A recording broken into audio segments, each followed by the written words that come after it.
The others are, one of them, he's like a production assistant in Vancouver filming, but they get together once a week and they do a podcast on, like, gross, horrifying, weird stuff. Like, you know, one of their most recent ones was mountain disasters, and one of them, you know, they've done ones on cannibalism and AIDS, and, you know, they'll cover these topics with very respectfully, but with tongue firmly in cheek. And so it's really fascinating and really, really funny, and they've got about 6 years worth of material, and it's all good. Like, there is not really a bad episode in the bunch. So yeah, it's so yeah, that one's really good as well. Has the stream frozen? Oh god. No. Apparently just for Q Monster. Let's see if it... Oh, came back. Yay! Everything's fine. Did y'all miss it? Everything is awful. I'm just gonna trust that you guys can hear us. This show is not actually Six Sad World, but no, it's very informative and very, very funny and just really, really fascinating stuff.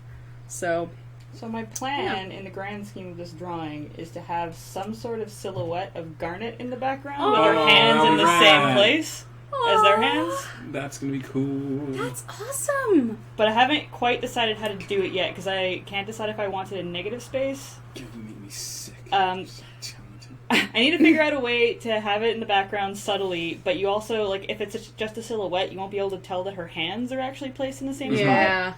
So I'm going to have to make it at least two different colors have to be for just overlap. like kind of, you know, just like faded. Yeah. Yeah. Okay. We'll figure it out. We'll get there. We'll mess with the transparencies, it'll be fine. That's so sweet. I love it. But, I love it so much. Yeah. If we're still talking about prom stories, though, I will quickly mention, because I've gone into detail many times before, that technically I was prom king of my high school three times in a row. What? Technically. So I did not know that. When I say technically, when I was in, I was a grade 10? That would have been, it had to have been grade 10. I went to several of the Lure people's senior prom. So I've been like Matt and Morgan and Bill. I went with Matt and Morgan and Graham just as a group. Yeah.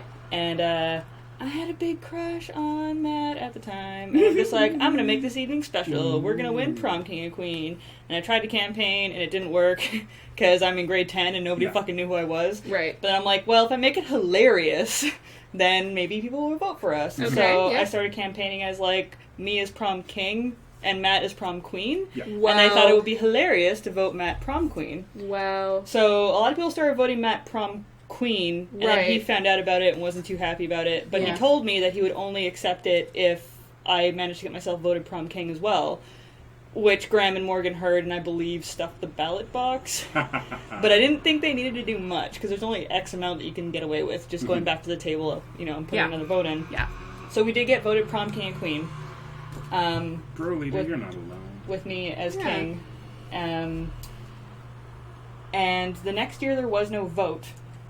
But the following year, my grade 12 year, I legitimately won prom king. Nice. Because there was a girl in my grade who... I think I remember her name, and I'm not going to say it just in case it's a touchy memory for her. There was a girl in my grade who, she had some significant health problems to the point where, like, she might have a seizure and be out of school for 2 months, and then it was hell to get back into it and catch up. But she had one very close to when prom was. And I know that she was devastated because she really wanted to go to prom. And as it turns out, she recovered very quickly, and a week before prom, she came back to school and was just like, okay, I'm going to prom no matter what. But she was still quite weak from being in the hospital.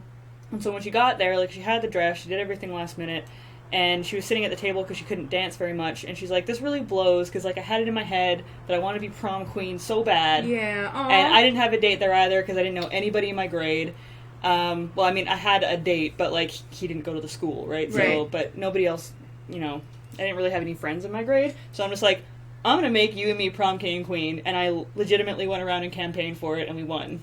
Aw, that's so sweet. Look at you. Yeah. Yeah. Bro Leader, I believe you're not alone in the chat because you were able to answer that question. Hooray! I hope so. I feel like this is the we following... can see at least 4 people in chat. Yes, but we know there are more. A lot of people are complaining about the quality, though. I'm wondering if we should stop and try again, or like, is the majority of it like? Yeah, let's get a. I'm gonna let you guys decide on that. I'm actually gonna try and find a picture of me getting prom king because I know I have it. That's so sweet. Yeah.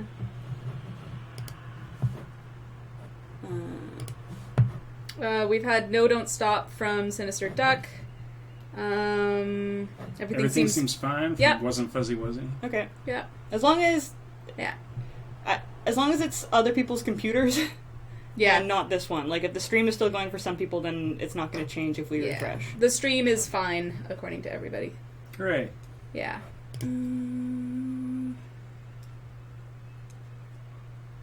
God.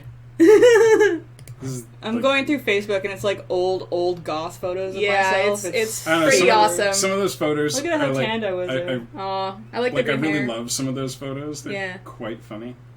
Yeah. Might be an ancient photos. Oh god, that's a good one too. What?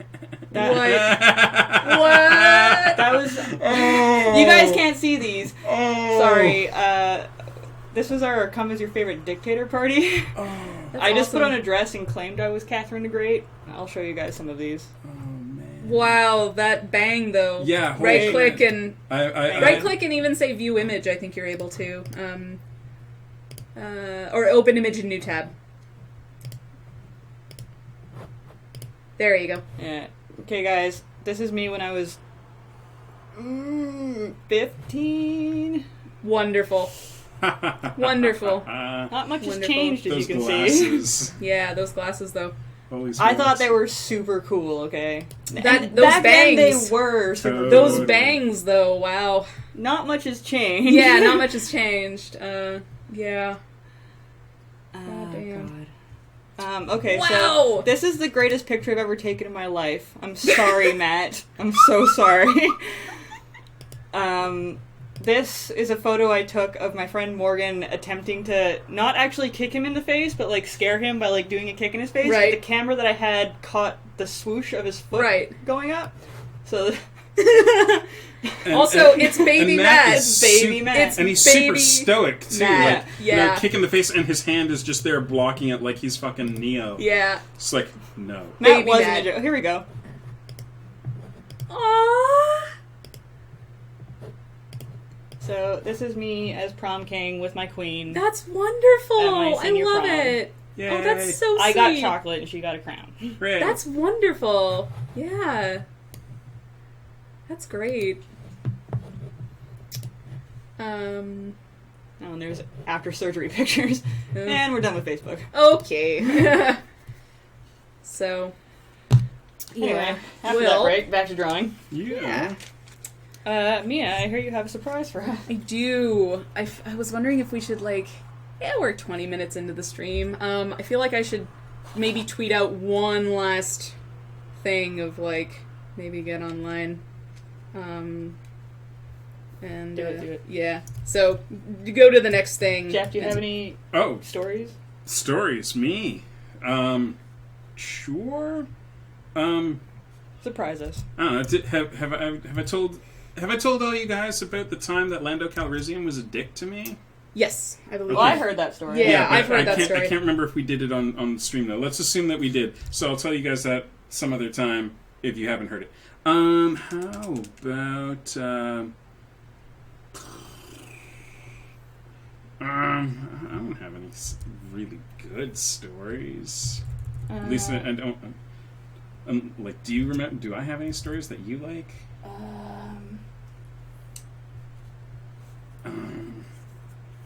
I think of any good con stories that you told me that don't involve defaming somebody else.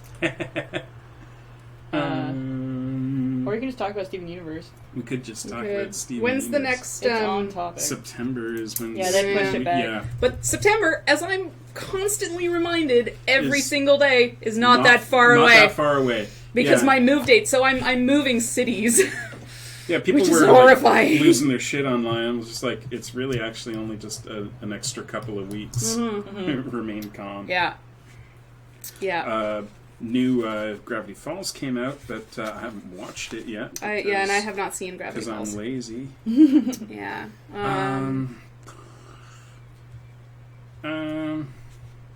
Yeah, I haven't been watching anything new.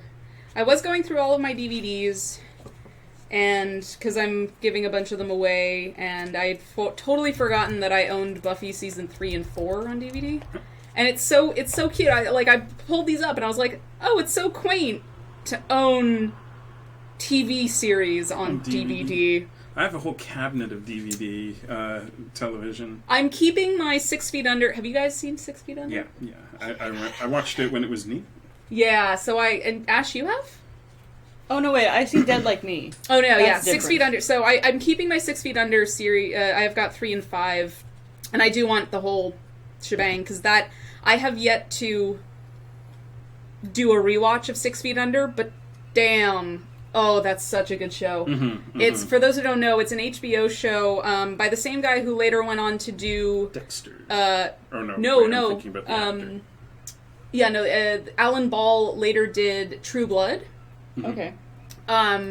Which I have seen most of. And but this was his previous thing, and one of the main characters was Michael C. Hall, played by Michael C. Hall, who later went on to do Dexter. But before that, 6 Feet Under is about a family who runs a funeral home, and they live above it, and it's wonderful. It's really well written and super emotional, and I cried like a child those last 6 minutes, man.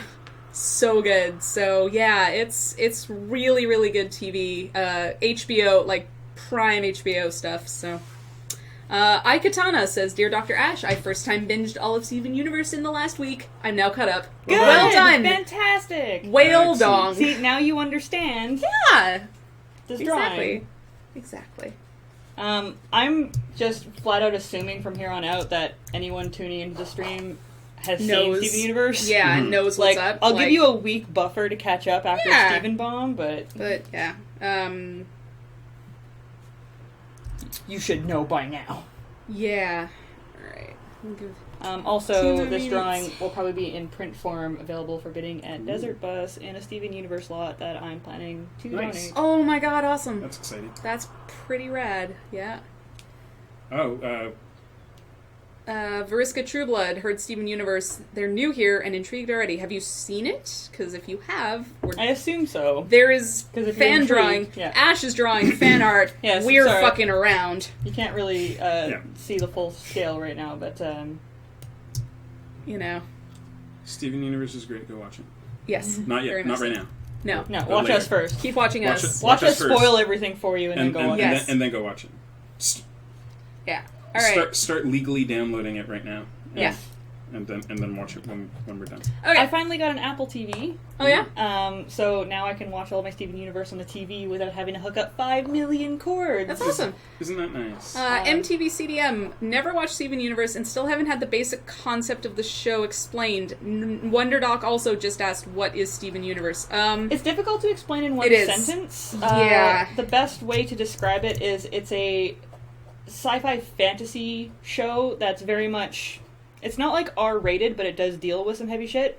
But the sci-fi fantasy stuff is not the focus of it. The focus of it is seeing it through a child's eyes. Who Yeah. happens to be in Yeah. the middle of it. Coming of age story of Yeah. a boy with magical powers is Half the magic on his mom's side. basic Yeah. thing, but it's like all of the very, very best ostensibly children's entertainment, there's a lot there for kids to like.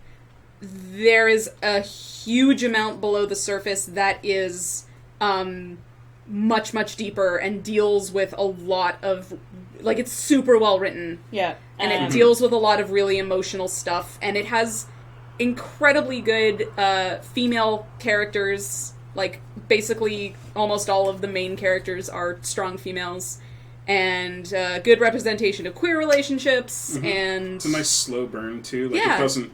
it doesn't drop it all on you immediately. Like Yeah, they're really, you really grow good. into the series Yeah. over the course of it. The first few episodes are very, like, it takes you a bit. It's weird. The first several episodes, until the first bit of feels hit you, you're like, I'm watching a costume of a bucket of fries come alive and eat people? I don't know. Oh, see, I knew. I thought it was And great, then, but it's still... and then it hits you in the Yeah. feels, you're like, yeah. Yeah. They give you exactly the amount that they should, like, every other episode, I guess. Like, if you watch it on iTunes, they're actually grouped into 2 episodes. Yeah.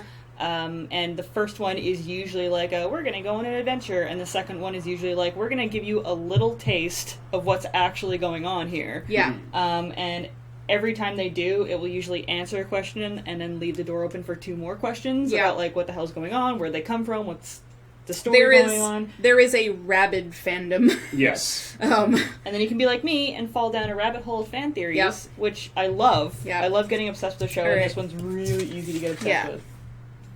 All right.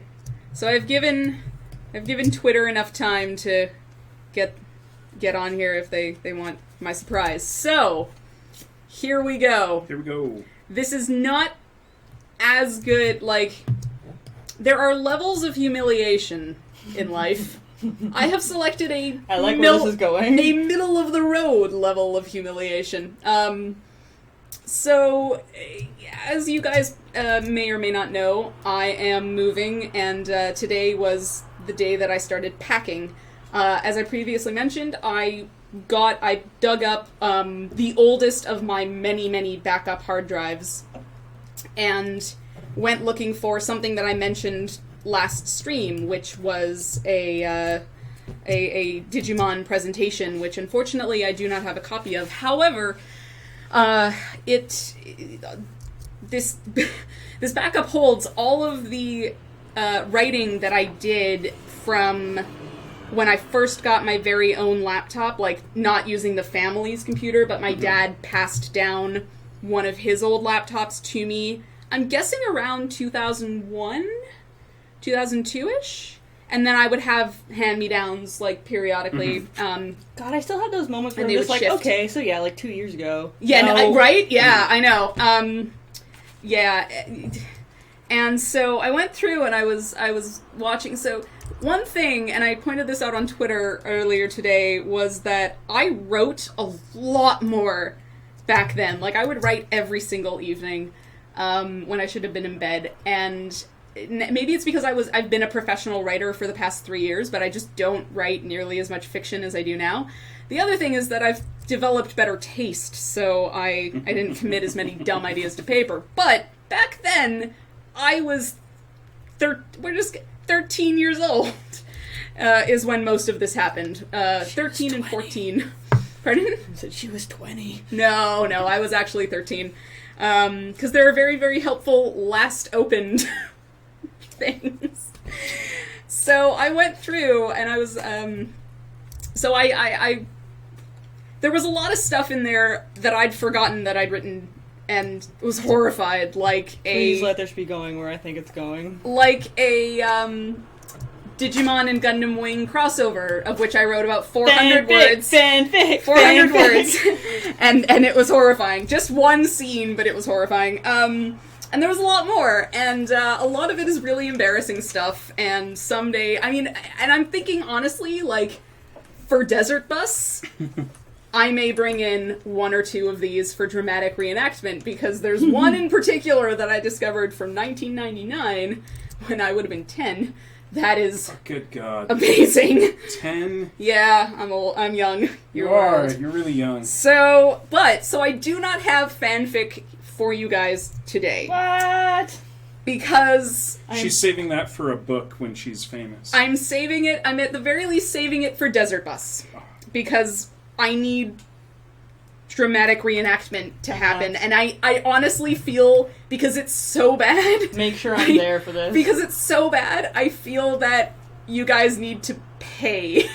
Or someone needs to pay for this, because, like, charity money, fine, but a lot of it's really bad. But, in lieu of fanfiction, I have a list of story titles out of context Nice. from a range of fandoms covering roughly Gundam Wing, Escaflowne, mostly those two, a little bit of Digimon, and a few original titles. I have a question. Yes. Now, are these titles just titles that you had come up with for potential seeds of ideas, or are these titles of things you actually wrote? Combination of both. Okay. So back in the day, I used to do that. Like I used to write down titles, Yeah. or just and like summaries, right? or concept lists. Yeah, Like this concept is stuff. Yeah.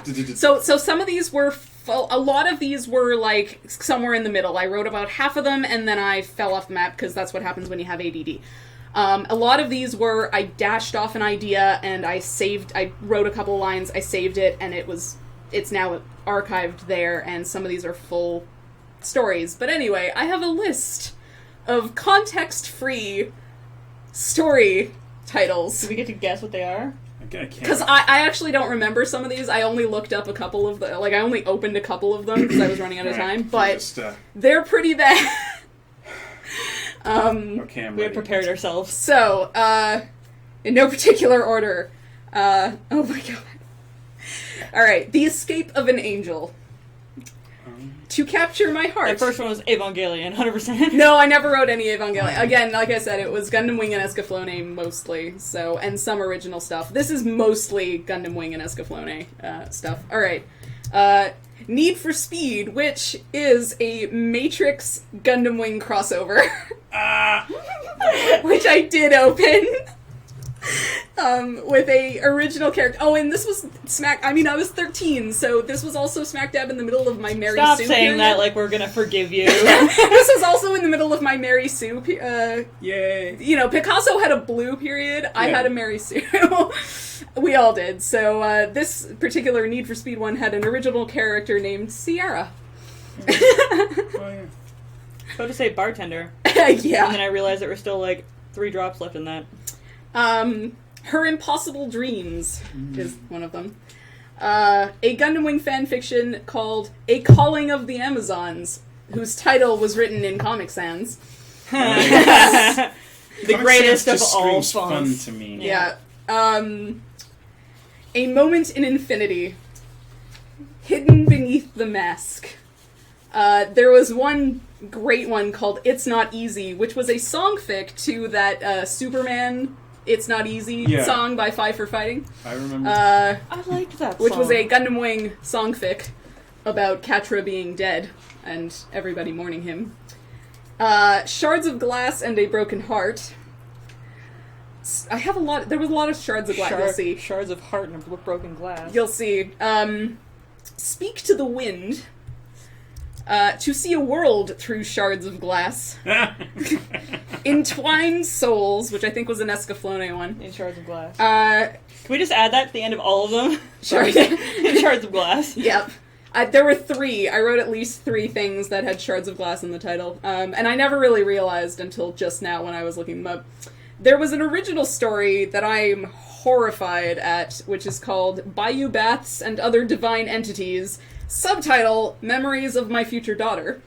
What? Oh, man. There's one called Connected by a Thread of Fate. The Ghost of Alice Munro. Bartender. And The Strongest Black Rose.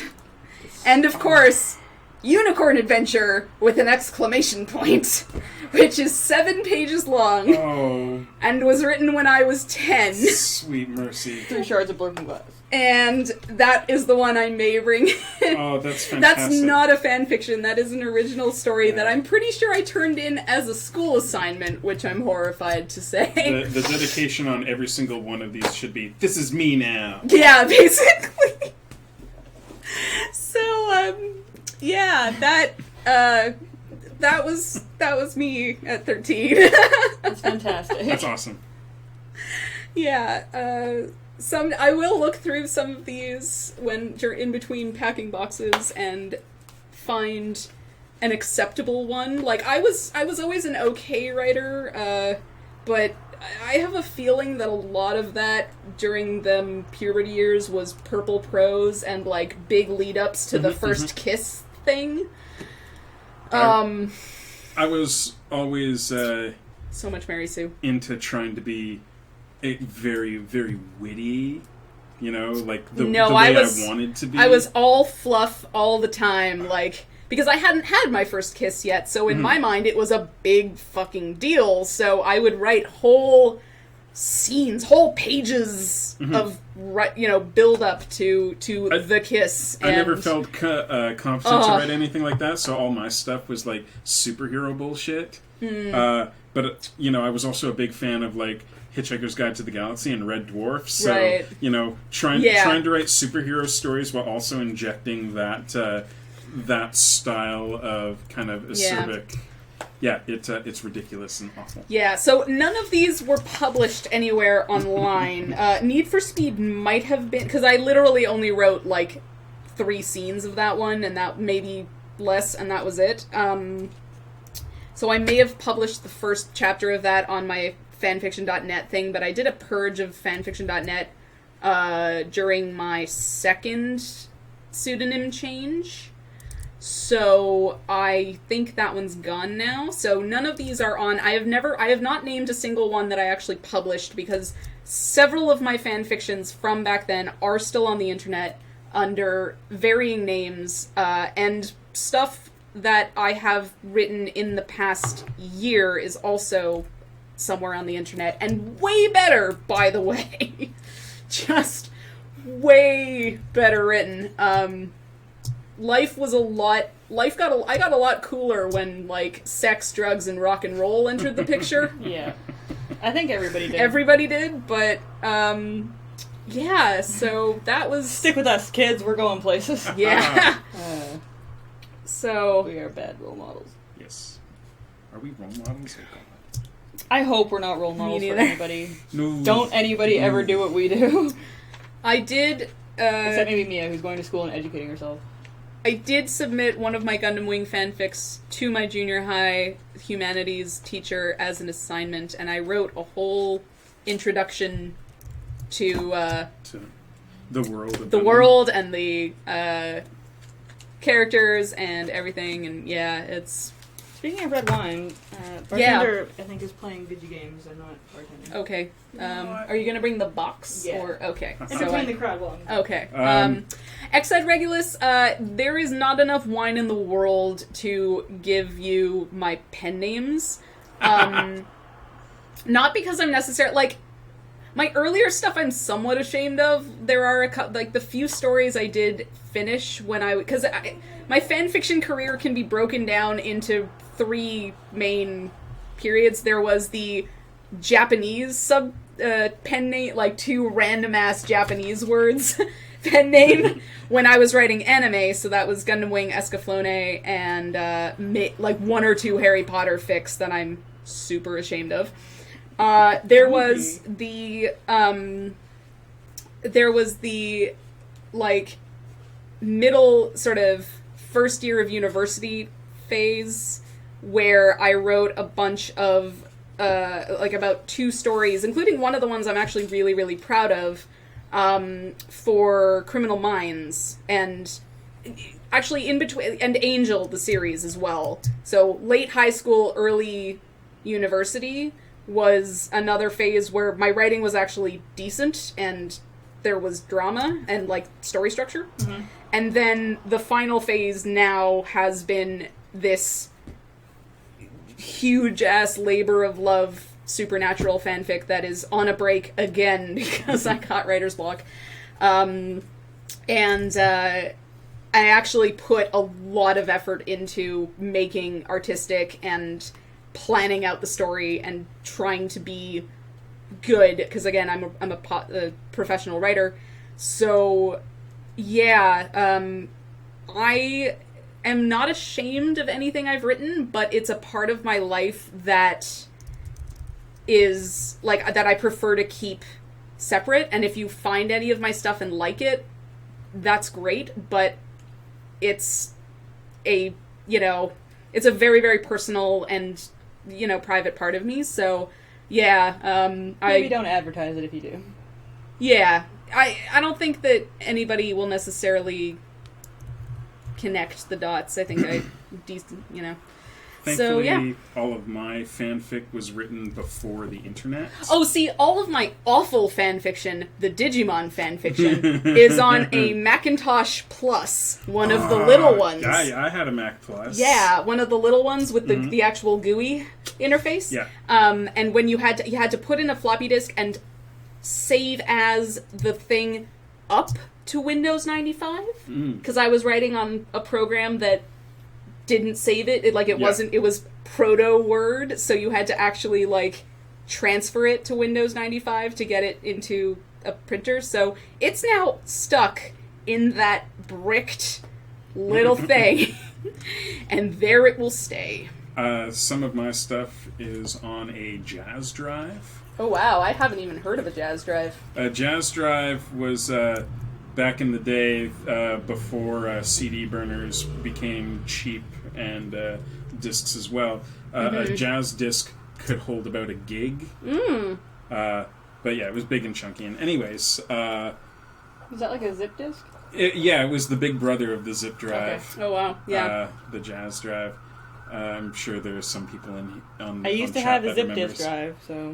Me too. But my fan fiction, I did a really long one wherein it was a Sonic the Hedgehog fanfic before Sonic. Yeah, you did. Yeah, before you did. Before Sonic had the big comic backstory and shit that's going on now. And before the animated series, yeah, I did a Sonic one, which was essentially a ripoff of Link to the Past, except with Sonic in place of Link. Perfect. I love it. That was my. I did that back then. So Sonic had a sword. It was oh my God. It was the Master Sword, but I named it something else. Oh goodness. Because oh goodness. My other fanfic was actually a script for an episode of Star Trek The Next Generation that I wrote during season... it would have been season 3, so before Best of Both Worlds. Right.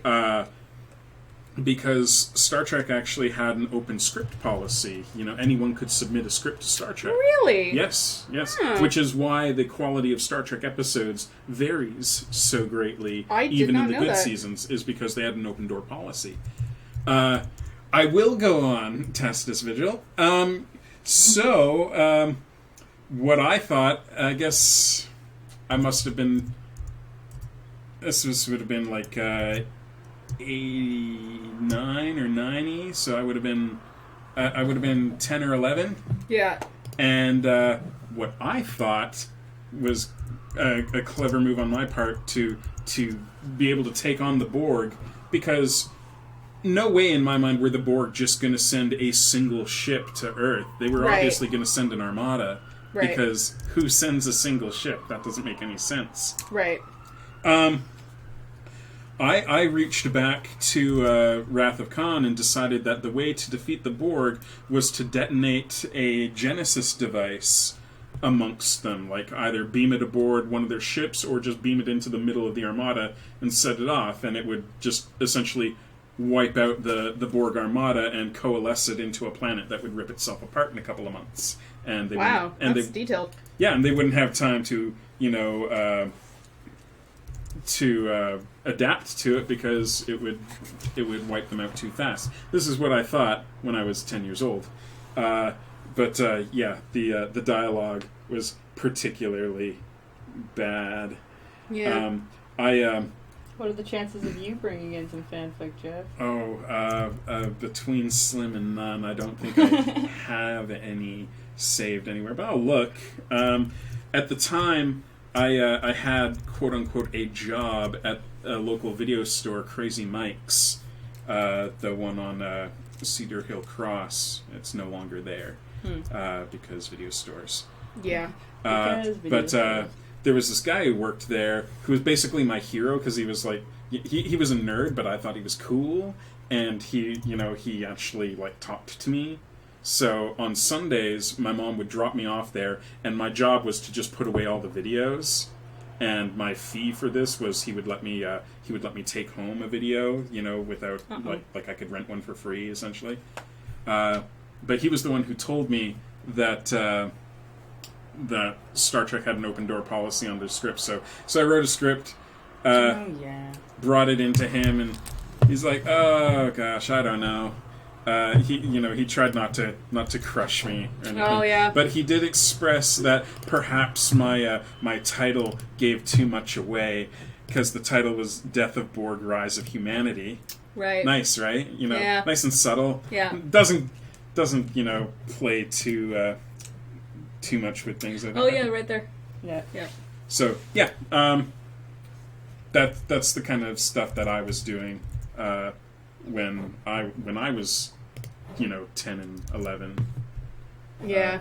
But we didn't have an internet then. I do have, and my parents have this, because I went through, when they moved all their stuff over to the island, they brought over all, because they emptied house, literally, and so they have a huge banker's box of my notebooks, because not only did I spend my time writing on my laptop, but I would pick out a specific notebook every single school semester for fiction writing, and I would take it with me to every class and write in it while I was bored. And the spy, except you're not a spy. Yeah, exactly.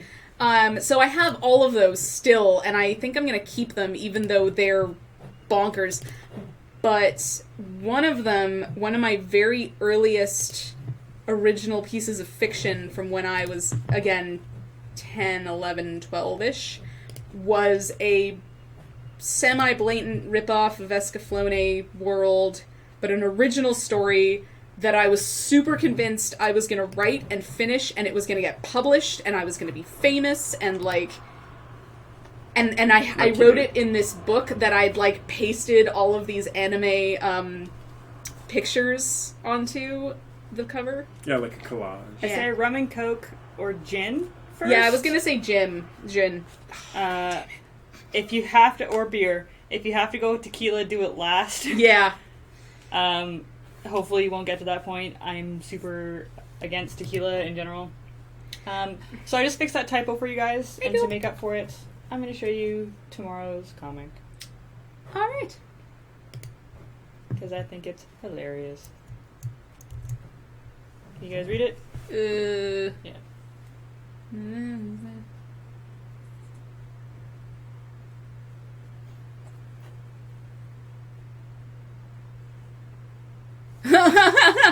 That's pretty good.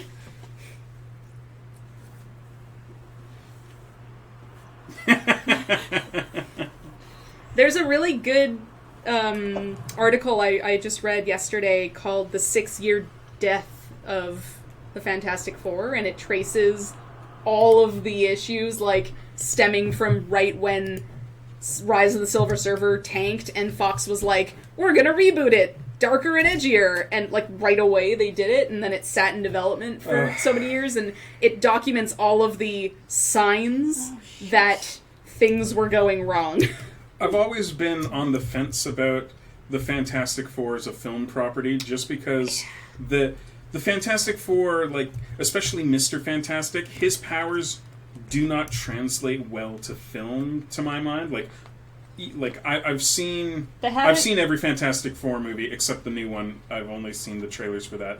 But none of them have made that power look good. Yeah. They always look goofy. Really goofy. They haven't actually put the effort into the CG to actually make it look like his muscles and skin and bone are stretching. Yeah. They always just take the arm and stretch it. Yeah. Yeah. And it would be so much cooler if you could actually see muscles twisting around underneath the skin, actually put the effort into it. But he just looks like a Stretch Armstrong. Yeah, exactly. It doesn't work on screen, and that it's hard to take them seriously when he looks like a cartoon. It does in the one good Fantastic Four movie that has been made. Yeah, the Roger Corman one, which is The Incredibles. Oh, The Incredibles. Okay, they've made a good Fantastic Four film. It's called The Incredibles, except that they don't have the thing. Pardon? Except that they don't have the thing, really. They don't have the thing. Well, they Mr. have Incredible is Mr. Superman, Incredible is. I mean, but he's the strong one, and instead of Johnny Storm, they have the Flash. But basically, other than that, it's a superhero family. All of their things are different. All their powers are different. A really great fan theory about The Incredibles. Yes. About Edna Mode. Yeah. So when Always. she does her no capes spiel, one of the heroes she talks about was Strato Girl. Yeah. And it turns out Strato Girl, when you see her little file card there, was like a 15-year-old girl. Huh. So the fan theory goes that Edna Mode was so traumatized by the death of Strato Girl, whose costume she would have designed. Right. So traumatized by having essentially been responsible for the death of a 14, 15-year-old girl. Yeah. That from there on, swore off capes. No more capes. But Syndrome, bad guy, but also superhero fanboy, who would he have gotten to make his outfit? Edna Mode. What did Edna Mode do? She gave Syndrome a cape. Wow, I didn't even think of that Uh-huh. one. I just assumed he'd made his own, but that's that is really good. Syndrome, being the way into the authenticity Yeah, like he is, totally he would have definitely gone would for have that. done the Mode. Absolutely, yeah. So not only that, but knowing about him, she designs the Incredibles suits with everything they'll need to take him on. Like the homing device and everything.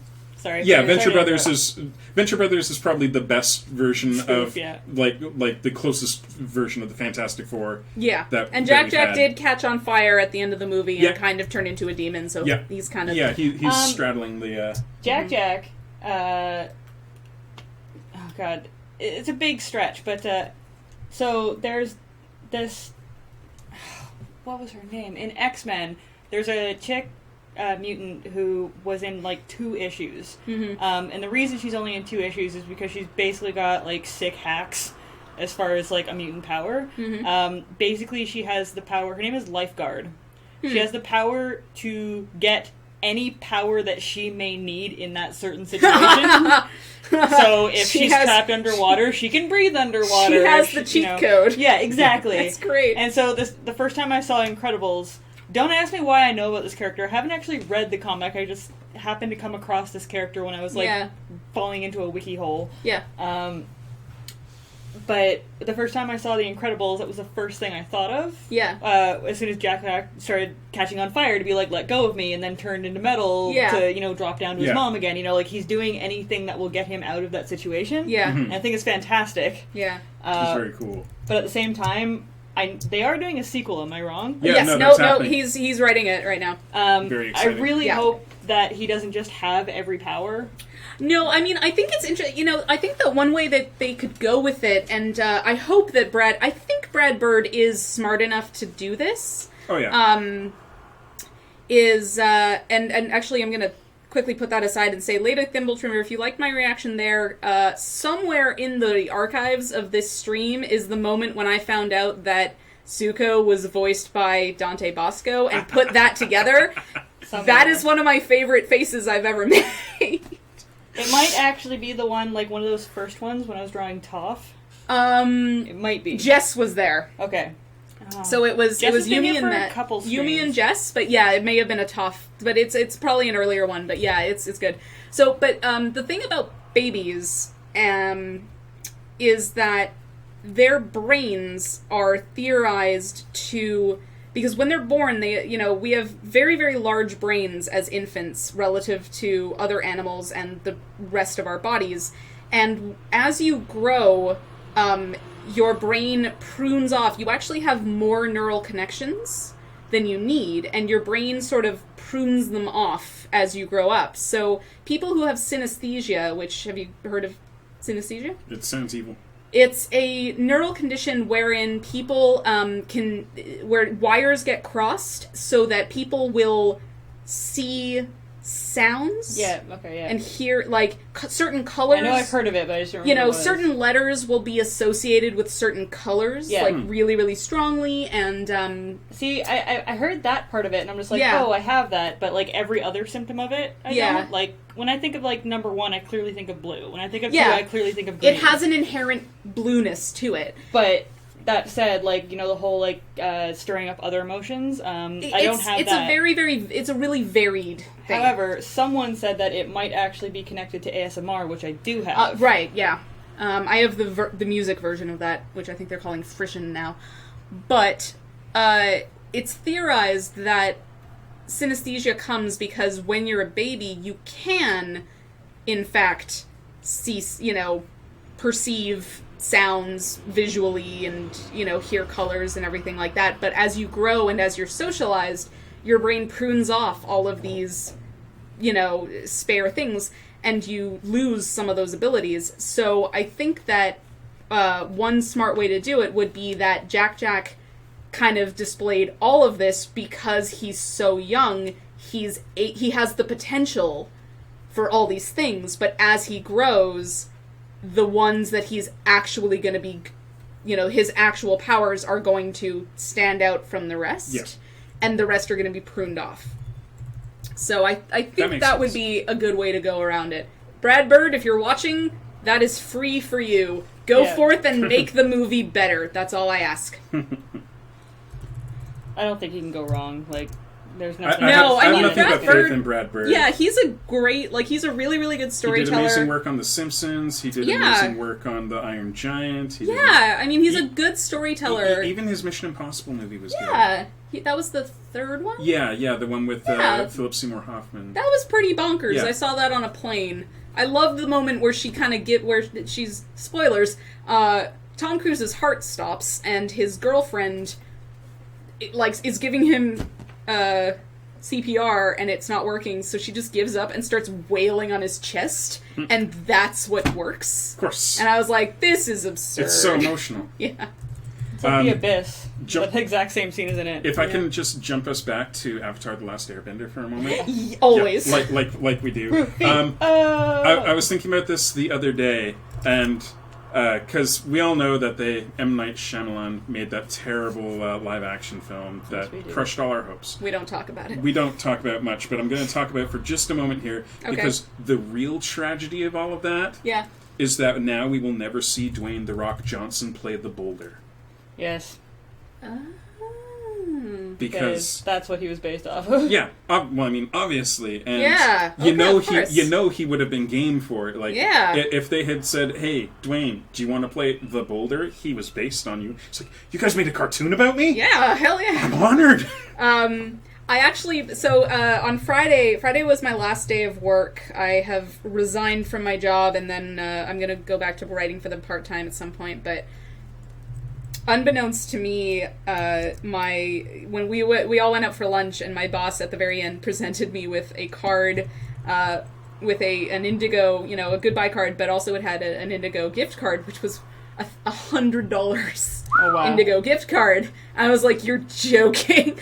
So I went that night and proceeded to buy the 2 Miss Marvel. I was hoping you were about to say, so I went that second. No, because I had to go home. I had to take all my stuff home. It's like, oh my gosh, thank you. I will see you guys later. Yeah, no, I had to take all my stuff home, but I went that night and proceeded to buy the 2 Miss Marvel trades that I have, the second and third Miss Marvel trades, and 5 of the 6 of the Avatar comics that are good.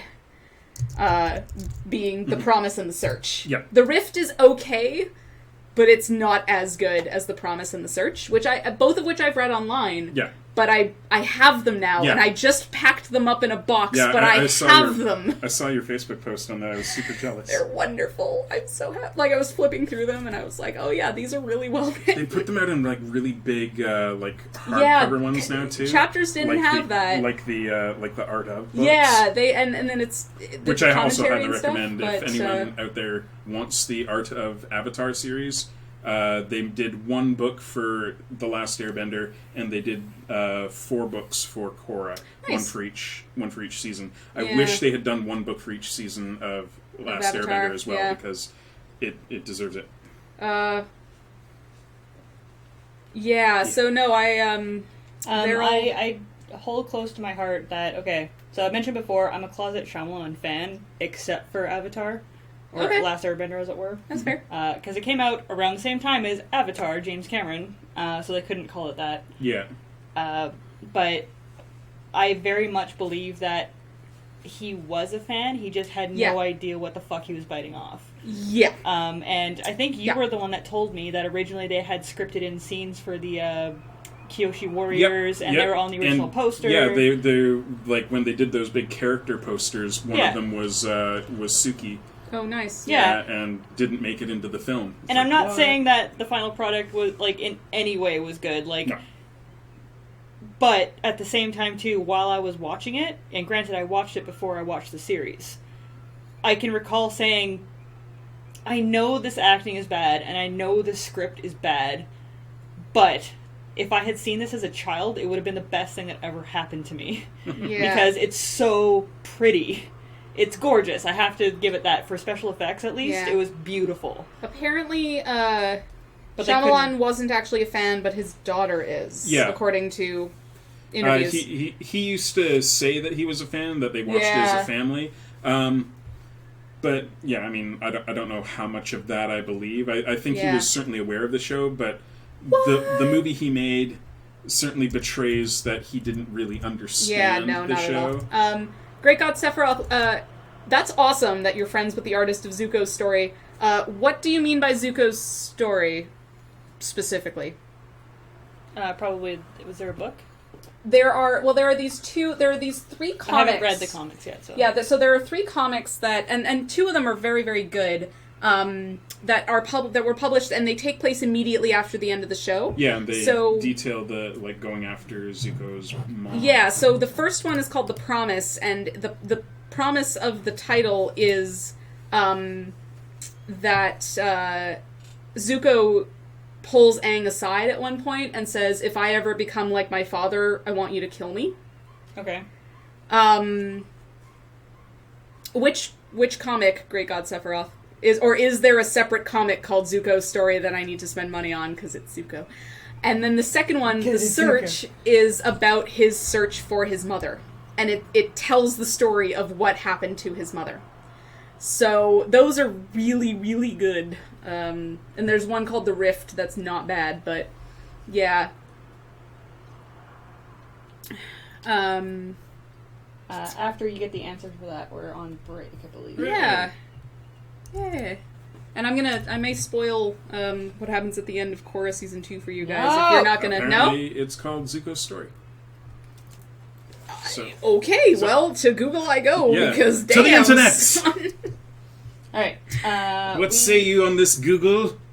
We are going to take a 5-minute break, you guys. And when we get back, hopefully I'll at least make it through the color on this. We'll see you shortly. Womp womp.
Let's entertain people. Dun, dun, dun, Dun, dun. Who's going to deal with the Metroid menace if not me? So, someone in chat, Mia brought to my attention, asked if I had switched their hands, and we're 90% confident that I haven't switched the hands. No, I looked up the actual Stronger Than You episode, and Ruby reaches out her left hand. And I'm terrible at telling left from right, but it was yes, so we have it correct. But yeah, I looked up a bunch of fan art, and I should have just watched the last episode, but like right there. Yeah, like, that's screen cap. exactly what yeah. So I think it's the right hand, and I wouldn't be surprised if maybe in a few of them it switches hands. But I think you've got it. But someone in chat also said if I had ever drawn Buster as an air bison, and Maya actually brought it up several times that Buster reminds her of Appa, and so did Brad, especially when we were watching through it this past time. Every time Appa would just like snort and lie down, I'm just like, that's Buster. Yeah. Classic Appa.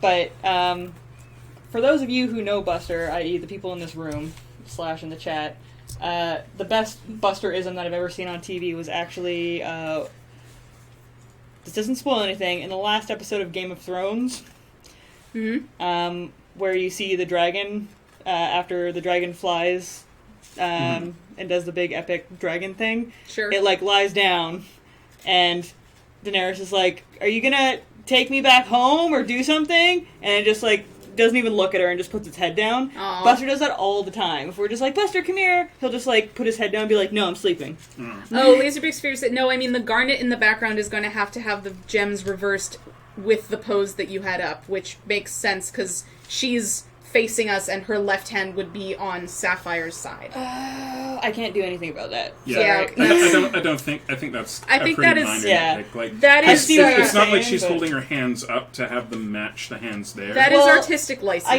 guess what he's, but I couldn't flip this whole drawing around, I guess. Yeah. If I can find a way to do it, I can have her hands crossed. Yeah, Q-Monster just said cross her Yeah. arms. Actually, if you crossed her arms and just had a red glow, just sort of had a red and blue glow coming out from her palms. So here's my problem with, hang on, where is it? Here's my problem with that. I'll put another layer on it. Oh my god, where am I? Everything. Excuse how, like, small this is. I don't actually know how I'm going to get this across yet, but, like, I'm going to have her arms a different color. Yeah. If I do that, it's going to be in a bit of a more stoic position, and I kind of liked that her arms were out like that. Yeah. But I see what you're saying, and it's going to bother me now. We'll get there when we get there. Let me color it first. Yeah. Okay. That's fair. Maybe we can vote on it later. Yeah. Everybody in the chat, tell me your opinion. So, yeah. So, Do you guys like stuff? Yeah. I also have I'm okay with written stuff. down, now that Mia finally started packing Yeah. to leave us forever. I'm sorry. Because she hates us. Not for forever. I'll visit. I was wondering if we had any hilarious packing / moving stories. I've got a story that kind of I only remember now because you were on Facebook mentioning the woes of trying to wrangle a truck. Yeah. Which, by the way, if you live in Victoria, is BS. Yeah. I will tell you my... Yeah. It totally reminded me of my experience with Budget in Vancouver. The first time that I was moving on my own, because like the previous times I'd moved, I'd had, family support. Right, yeah. But this was the first time that I was moving and I was in charge of everything and I was paying for everything myself. And, aren't I an adult now? Yeah. So, well in advance, I phoned Budget because this was back in the early days of e-commerce and their website was just not usable for this. So I phoned them up and I said, listen, I am moving on this date. I am going to need a cube van or truck or whatever. They're like, well, what do you need? I'm like, well, I'm going to tell you everything I have to move and you guys being the experts here and knowing how big your vehicles are, tell me which vehicle I need. I have a queen-size bed with a box spring. I've got a computer desk. I've got a full-size couch, which is also a hide-a-bed. I've got desks. I've got this entertainment unit. I've got tables and chairs and blah, blah, blah, blah, blah. They're like, okay, yeah, you're going to need this. This will fit everything in one trip. And I'm like, which is what I'd said. I need something that will fit it all in one trip. I can't make multiple trips because I have to be out by noon. Yeah. They're like, okay, perfect. So they tell me how much it's going to be. I'm like, great. When I get there the day of to pick it up, it's a van. Oh. Like not even a moving van, just a regular van. Like smaller than the van that I had. Mm-hmm. I'm like, what the hell is this? And they're like, this is what you order. I'm like, this is definitely not what I ordered. This is absolutely not what I ordered. I was furious with them. I'm like, I am not paying for this. And it's like, well, you have to pay for it. I'm like, no, because you guys didn't. It was awful. It was a huge disaster, that move. I did contact Visa and told them that I did not authorize any payments for budget because they had they had screwed up. Yeah. So that's pretty bad. That became a whole thing in and of itself. Boy, I'm glad I'm using movers. Yeah, movers definitely the way to go if you can afford it. Yeah, at the end of the day, and the nice thing is that I got offered a one-way move. Which is a lot cheaper, but yeah, getting off this damn island, because we have friends who moved to Vancouver fairly recently, and I got scared away from using U-Haul because they reserved a truck, and then 3 hours into, they went to go pick it up, and they were like, yeah, we don't have a truck for you. And then one of the people who had to drive an hour away to Duncan to go get the truck, and she was like, it was 3 or 4 hours later than they thought.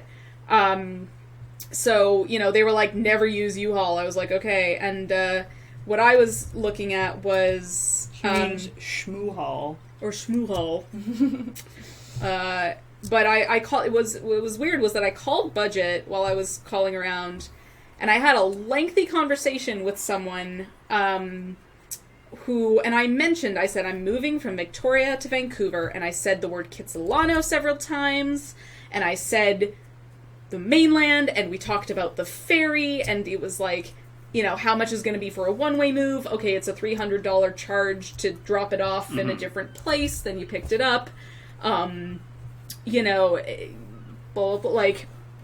There's all these, things, but we talked about what the ferry was going to cost and everything, and I came away with a page full of notes and everything, and then I called them back because I wanted to know, because the way that the ferry works is very confusing, where I kept hearing these, like, it's going to cost you $180 to get the truck on the ferry, but the fee breakdown didn't make sense.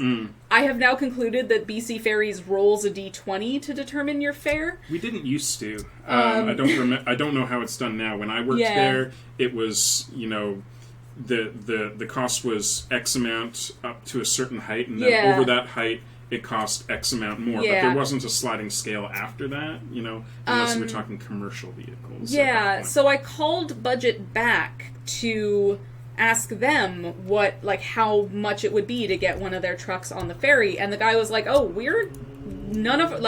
our trucks are not allowed to leave the island. I was like, wait, what? And he went, yeah, no, you can't do a one-way move.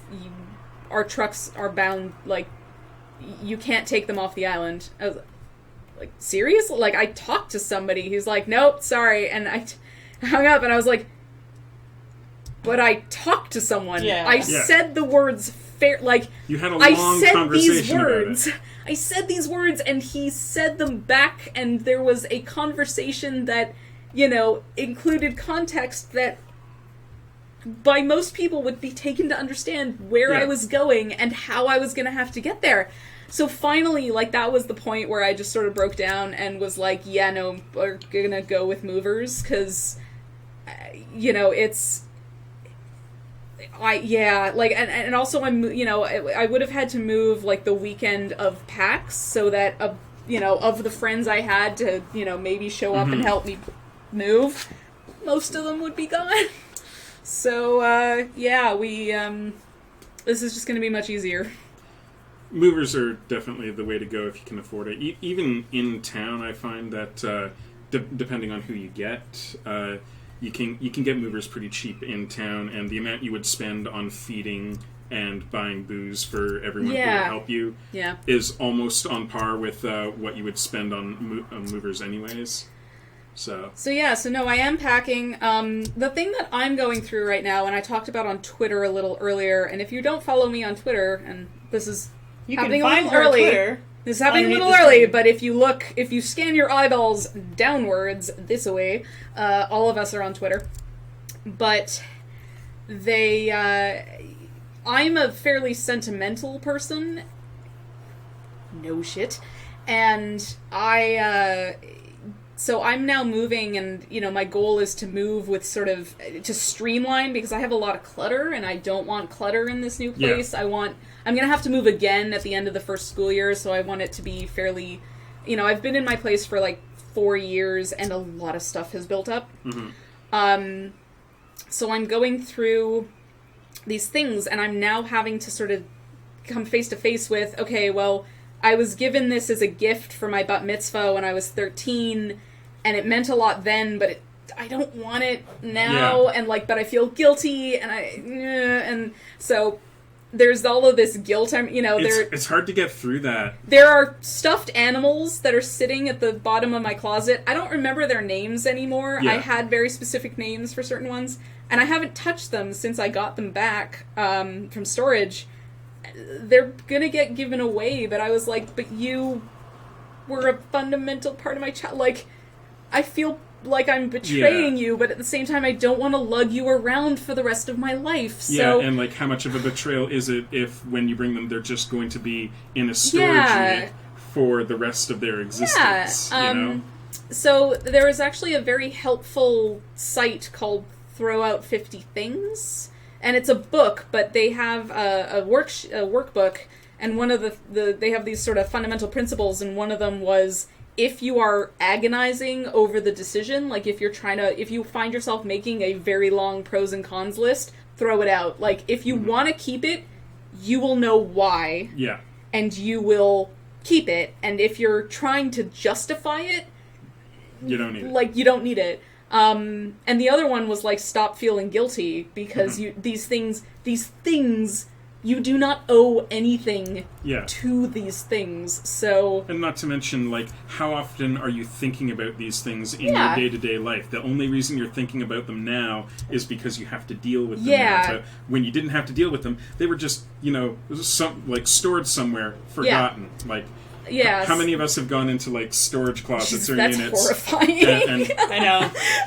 I always forget to color in the white, so I have to put an offensive color behind it. Yeah, of course, but it's for right now, it's pretty crazy. But how many of us have gone into storage units or whatnot and been I forgot I had this, or I thought this was I didn't even remember that I had this. So next weekend, because I am going to throw this out because it's been sitting in my storage locker because I felt guilty about it. But before I throw it out, because no one's going to want this unless they are particularly tacky, I'm going to bring in the fox wizard that I made out of clay in my art class in grade 9. Fantastic. Nice. Because it's pretty impressively bad.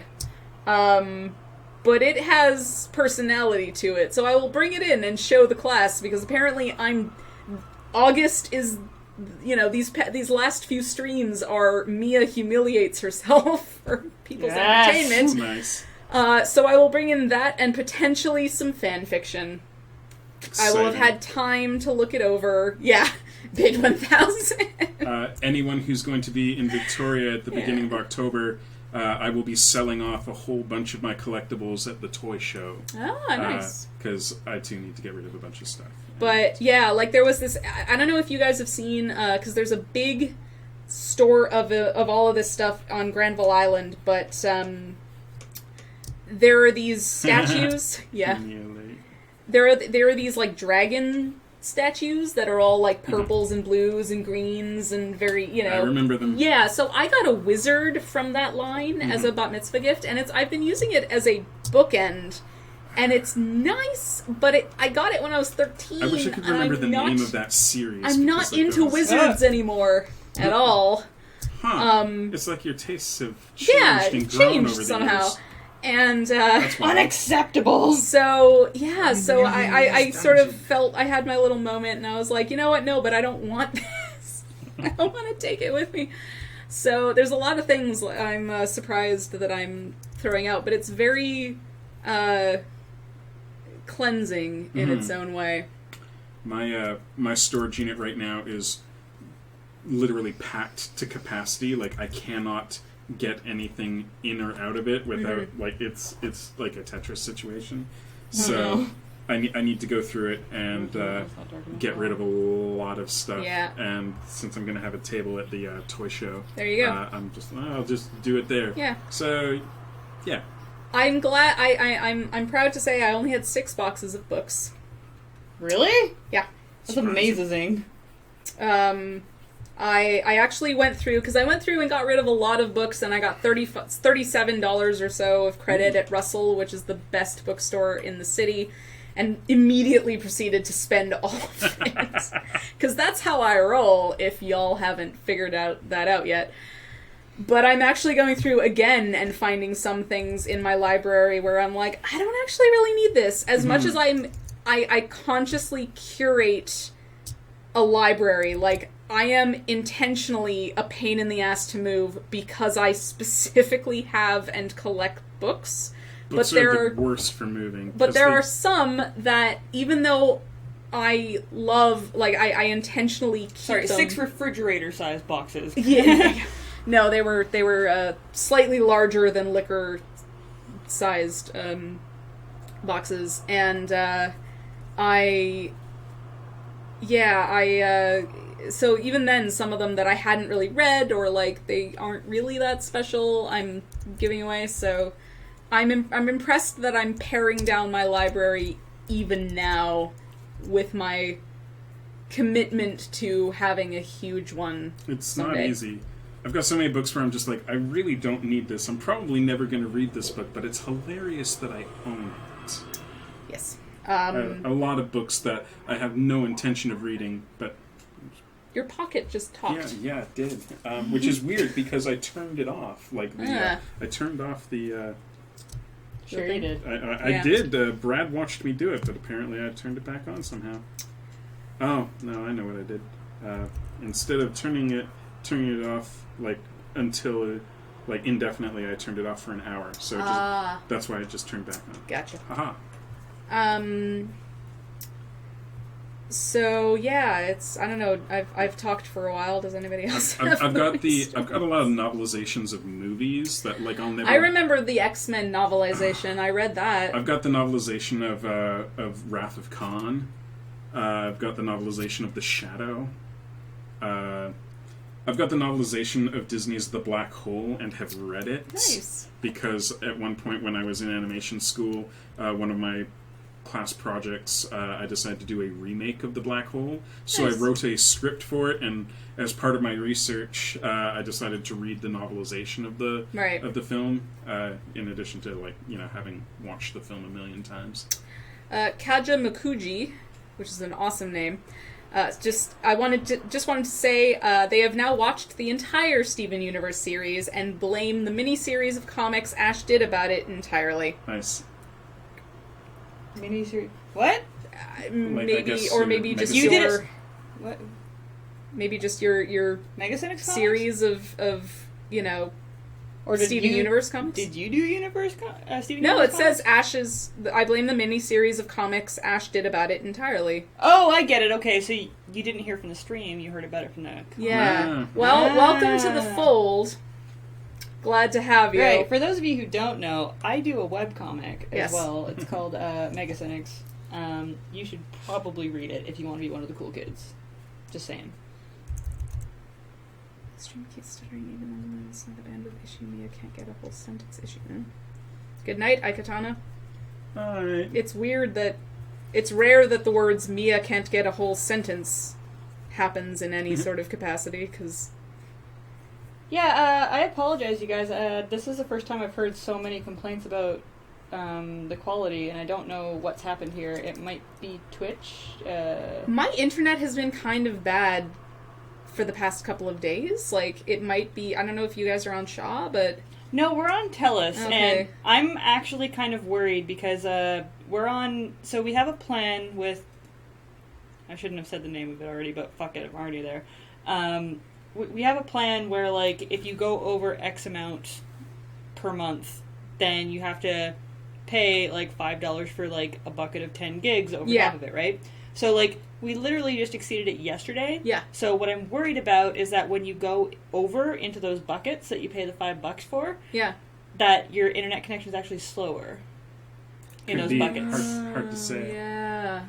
I think you're okay mentioning it. Like, I mean, it's not like it's not like it's I'm not top saying- secret information. Yeah, bad Yeah. things about Okay, it, so I but- think it's on the other Yeah. end, because other people's have been Yeah. fine, so... Some people say it's fine, but Yeah. Okay. I find that my experience using Twitch has always been hit or miss. You know, sometimes it works fine, sometimes it's super laggy. Yeah. Sometimes it'll be super laggy on my computer, and yet on the app on my phone, it'll be fine. yeah, Brad can't watch it on his tablet, but he can very watch it on his weird. computer fine. When I briefly... It's funny, I should just hook up my personal Twitch account so that it broadcasts this one, because it'll do that. But, because I keep getting Twitch followers, but I haven't streamed in months. Mostly because I now do this. I don't think I have any Twitch followers, but I do have a Twitch account. I picked up a bunch from Desert Bus, and... Plug your Twitch accounts here if you want. Oh, yeah, let's do that. I'm gonna do a Let's Play Twitch account. Cool. I've got something in the pipeline for that, but we haven't done it yet, and I need to get some capture equipment first. But it's coming, and it's just going to be, you know, old games and stuff. What's the name of it? Or like, my Twitch account is BitBros, BITBROS. That's pretty good. Yeah. Nice and easy. Mine is Dr. Mia, because, of course, when we were switching over to Twitch for Desert Bus, I was like, they were like, oh, you need to change your name, and I was like, oh, I'll pick this one, but I actually regret it, and I kind of want to change it again, but I don't want to bother people about it. Yeah, I was gonna say, we do know someone that works at Twitch. Yeah, well, because, you know, but then when I inevitably come on the chat this coming Desert Bus, if I've changed my name, no one will really know who I am, necessarily. I recently... my last day of work, my coworkers were all super hyped about Heroes of the Sword, so because I didn't have anything else to, like, it was a nothing day because it was Friday at a tech company, we all downloaded Heroes of the Sword, and I got a Battle.net account. Yeah, and, you did. Yes, I did. Right, patches. And my tag is, and I don't know the number after it, but they were like, pick a tag, and I was like, okay, obscure band. And that's my tag. Fantastic. And my coworkers were like, I bet that's Mia. I was like, yes, it is. But yeah. Oh, I watched the Todd in the Shadows episode about Hanson, and it was great. Mm-hmm. I liked his Yeah. reverse hipster. I liked Hanson after they were... That's actually I also did. After that episode, I Felt better actually... about it? Well, and I actually also Spotified... They don't have the Penny and Me album, but they do have the one with This Time Around, and they have the one that they released in, like, 2011 or 2012, and both are very, very decent things. On my last radio show yesterday, I actually talked about Semisonic, the guys who did Closing Time. Yeah, I remember them. Because I have a bit of a fascination with one-hit wonders, partially because of Todd, but where, you know, the other stuff that they did, or the stuff that people did after their fame kind of passed them by, so Vanessa Carlton as well. You know who I was really sad didn't, they did stuff, but they were only really known for one song, was Harvey Danger. Yeah, they did Flagpole Sitta. Yeah, and, exactly, yeah. which I love, but I love Harvey Danger. Yeah, And they did more stuff? Yeah, Nice. Harvey Danger stuff is great, but people only know Flagpole. And Yeah, but I played Chemistry by Semisonic. I actually owned their 20th century best of compilation CD, but they have a lot of really, really good songs. And Vanessa Carlton, who did 1,000 Miles the piano thing. back at the piano thing, she actually put out a very like a folky album in 2011 called Rabbits on the Run, which is really good. And which I actually sang a song from this past Desert Bus. So, yeah, I have a bit of a fascination with those kind of after fame, if they keep making music, because they're musicians. What do we do? Did you ever find out what happened to the Moffats? I know one of them quit. The Moffats were so good! I love Bang Bang Boom them so much. I've played that on my radio show a couple of times, actually. I had totally forgotten about them until just this second when you said that. I was like, the Moffats. Oh, my brain. Yeah, the Moffats. Oh my god. They were a big deal here? Yeah, they were a Canadian... Because they were kind of local. They're Canadian. Yeah, they were Canadian. They went to Quadra Elementary. What? They're from Victoria? Yeah. You can't... Yeah, because in Alberta, I was just like, oh, they're Canadian. They're like... It's amazing. No, they lived here and they went to Quadra Elementary. That's a claim to fame for the school. Back in the early days, they were a country group. Yep. When they were a child, when they were children, they were a country band. They sure were. I am saving this 2000 album with Bang Bang Boom on it and listening to it when I am done listening. Delicious. I knew that one of them had quit. I think it was the Fraternal Triplet. For those of you who don't know, it's a band comprised of 4 brothers, one of which is the elder brother, and 3 of which are triplets. 2 of which are twins, and one's a fraternal brother. And I believe the fraternal brother was the one that quit. Triplets? Two identical twins and one fraternal triplet. Okay. Interesting. So it's funny because here in Canada, and because I'm a radio host, I deal with this every Saturday, but here in Canada, we have a slight inferiority complex about... No, we don't. Who says that? Yeah. We did, especially in the 90s. I think it's a little better now. But in the 90s or so, we imposed a regulation called CanCon, Canadian Content, where 35% of any music, television... or any content like that is broadcast out to the public, 35% of it must be Canadian content, and the rest of it can be from wherever else, because otherwise the American music scene would just take over, and we would have no, there wouldn't be any promotion of national bands. So CanCon really struggled in its early years because all of a sudden we had to play stuff, and all we had was Celine Dion and Ryan Adams and Moxie Fruvis. Okay, Moxie Fruvis and God forbid, Nickelback, Avril Lavigne. But we also, and we had stuff like Treble, and that was what was funny was that then these other bands started coming up that just were part of the scene for me, like Sum 41 and Treble Charger were both part of the pop punk scene for us. I don't know how big they were in the States, but they were super big here. And then now, I tweeted out something about CanCon yesterday, and someone was like, oh, I would have so much trouble. I was like, in 2 years of radio, I have never once had a problem filling my Canadian content requirements, because we have so many awesome bands, especially from BC. So it's gotten a lot better since the proliferation of the internet, allowing you to share music, but... Yeah, it was really, really interesting to get, and I think TV still kind of struggles with it, but music-wise, not a problem. Sorry guys, I'm slowing down, my hand is starting to hurt. That Fantastic Four comic that you read earlier, I did entirely today. Oh, nice. I've gotten really, really, really slow at writing recently, and in my greatest hopes and dreams, I would, write comics and do them beforehand, so I don't have to worry about doing the comic the day before. Well, yeah, but, that applies to every single school assignment ever done, ever. Yeah. But it's like, I really love to do that. I'm just really slow at writing, and unfortunately... Writing is the hardest part of making content. Well, I mean, it's not the hard. Unfortunately, my brain only decides to cooperate when it's the last fucking second. That's the same for a lot of people, Yeah. though. Is like people don't get creative or don't get motivated until the last minute. Mm-hmm.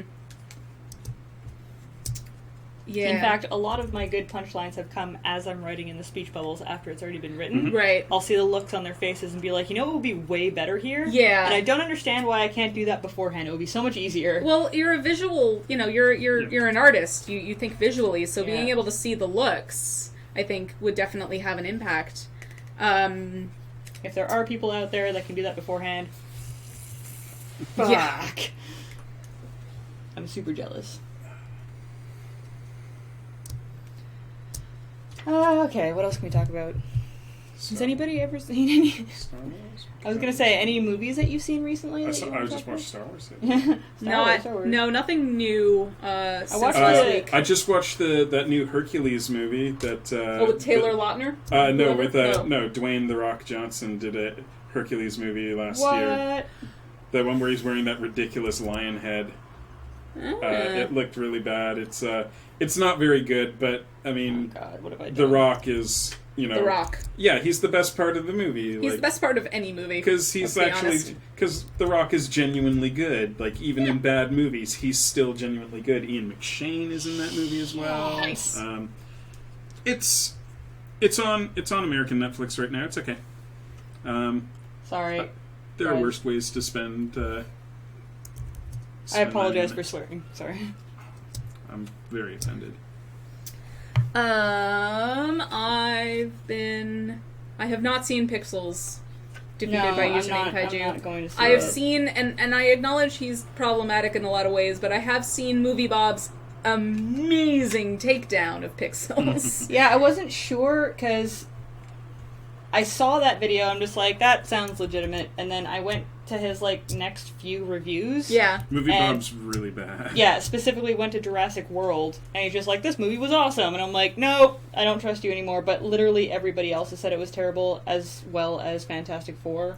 Yeah. I tried to get into Movie Bob way back when I was when he started on The Escapist because I was a big fan of Yahtzee and I was a big fan of Graham's Mystery Science Theater thing there. Unskippable. Yeah. So I was like, oh, they've got a movie reviewer. That's great. And then I watched 5 episodes of his show. I was like, this guy's awful. It's he's really bad. He doesn't know what he's talking about. What's funny is that, I literally just ran into this earlier today because I saw yet another person that I really like and trust and, enjoy being around and whose intellect I respect, criticizing a book that I initially, when I read it, really, really enjoyed. And the more, which is Ready Player One by Ernest Cline, and he just put out his second novel, and everyone has been like, oh, so this is all you can do? This is not great. This, his second novel takes all the problems that were kind of present in his first, which was Ready Player One, and personifies them really badly, and everyone's like, oh, okay, now we get it. It's, yeah.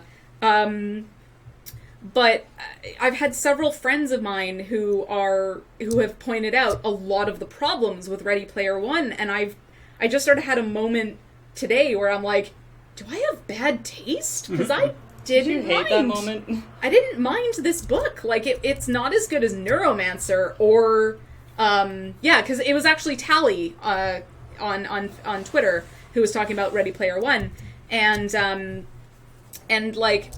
I've read Neuromancer and I've read Snow Crash, and both of those, Ready Player One is not as good as either of those, but it has its moments. I didn't mind it. I thought it was clever and kind of fun and nostalgic and whatever.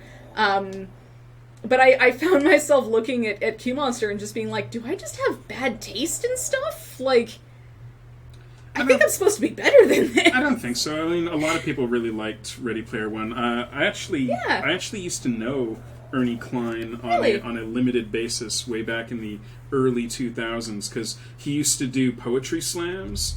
Really? Yeah, I actually have an album of his that he used to sell like direct from his website called Ultraman is Airwolf. He did. That sounds about right. Yeah. Yeah. He kind of got noticed way back in the day for writing a sequel to Buckaroo Banzai. Oh. That also makes a lot of Interesting. sense. You know, which is his favorite movie of all time. That I'm not surprised in the least. Which is great because Buckaroo Banzai is an amazing movie.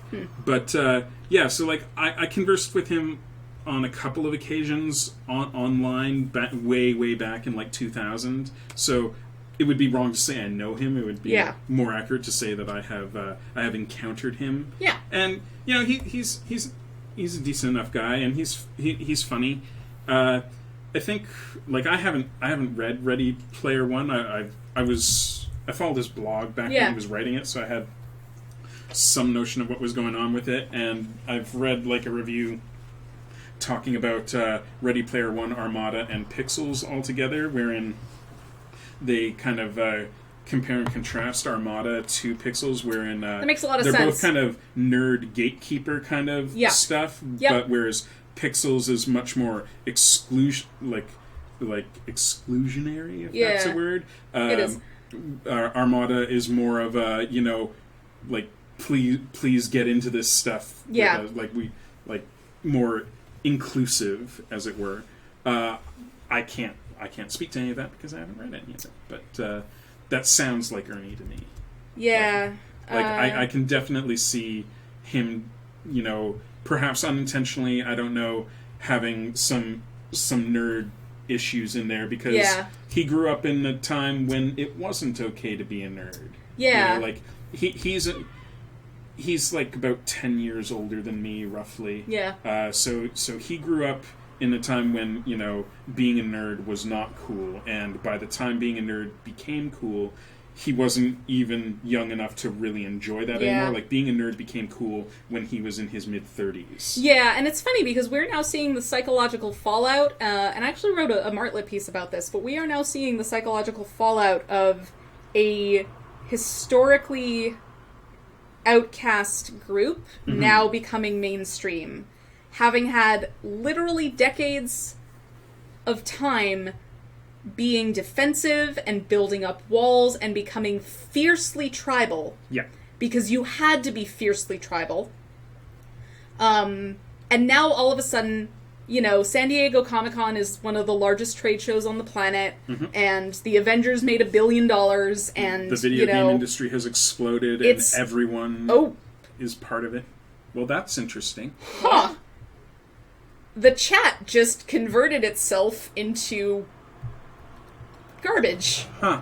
I'm gonna try and reload that. Super weird pixel that was crazy. things. It's fine over there. Yeah. Hang on. Sorry for echoes. No. Oh no, that's the Damn it. Oh Shit. God, what are you doing? Shit! Fuck! Cock! Scroll over. Scroll over, damn it. But yeah, there we go. for a long time, nerd culture was very insular. Like it was, it was us against the world. Yeah. I remember it well. There we go. There we go. And it, I'm thankful that the change came, like when we started to become mainstream. When I was, just out of high school, is when like nerd acceptance became, something that didn't just happen at the end of Revenge of the Nerds. Yeah. Exactly. So, we're now seeing like a lot of the, and we're just gonna skip right over discussing anything specific, but a lot of the shit that's going down on the internet. Damn There it! it goes again. Whoa! Yeah. Oh, and it's back. Maybe it's weird. too large. I'm worried that this resolution of this drawing is so big that it's using the RAMs. Up. Yes, the chat window got garbled. That's what I meant. So many RAMs. But yeah, a lot of the shit that's going down on the internet right now is the result of people who have spent a lot of time being fiercely protective of of their tribe, Yeah. now being told that their whole it's somebody. It's somebody posting Can stuff. someone ban that guy or like Yeah, stop it's it? Epic Viper. yeah, it's I can't do it. yeah, there it is. One of you guys, come on. Yeah.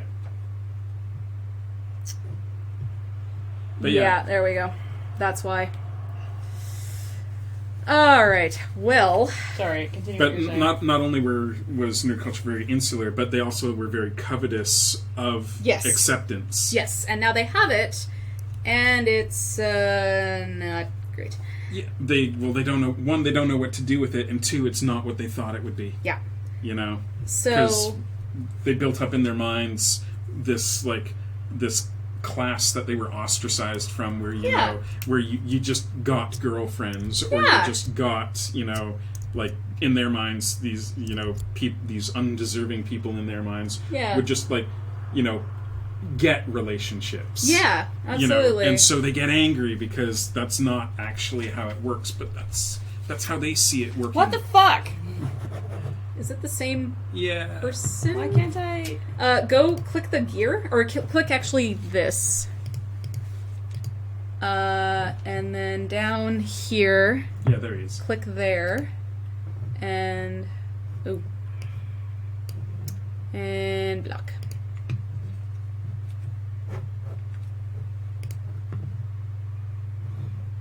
There we go. Oh, So it was actually, it was someone who was sending it messages to MegaCynics is what's happening. oh.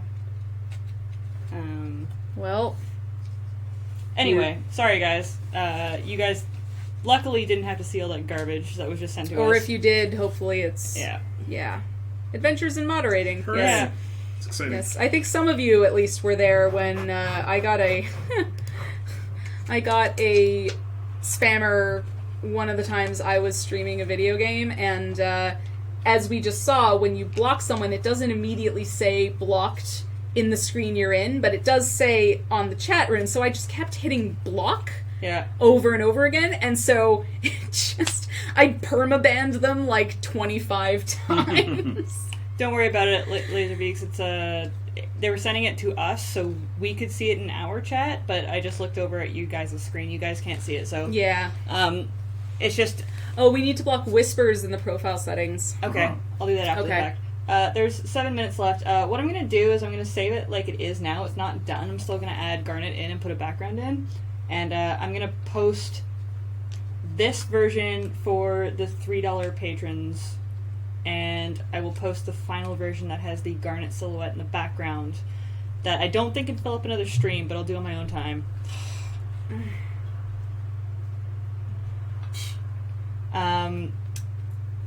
It won't fill up another stream. I'll do it on my own time, and I'll post it for the $10 patrons. And Yeah. this size will be the perfect size for an actual like background screen. That'll be good. Yeah. By the way, we don't negotiate with terrorists Yeah. Yeah, that's pretty ridiculous. or jerks. What does this person think they will accomplish? Yeah. Like, Oh man. give me attention and this will end. Anyway. No. No. Sorry. No. As long as it's not showing up on the actual Yeah. stream. Which it doesn't seem to be. No. If you guys have like actual questions for us in the last like 5 or 6 minutes that we're here. Yeah. Ask away. Laserbeak's Fury, I think it was you that actually mentioned, someone tweeted it at me that they wanted this drawn for a stream.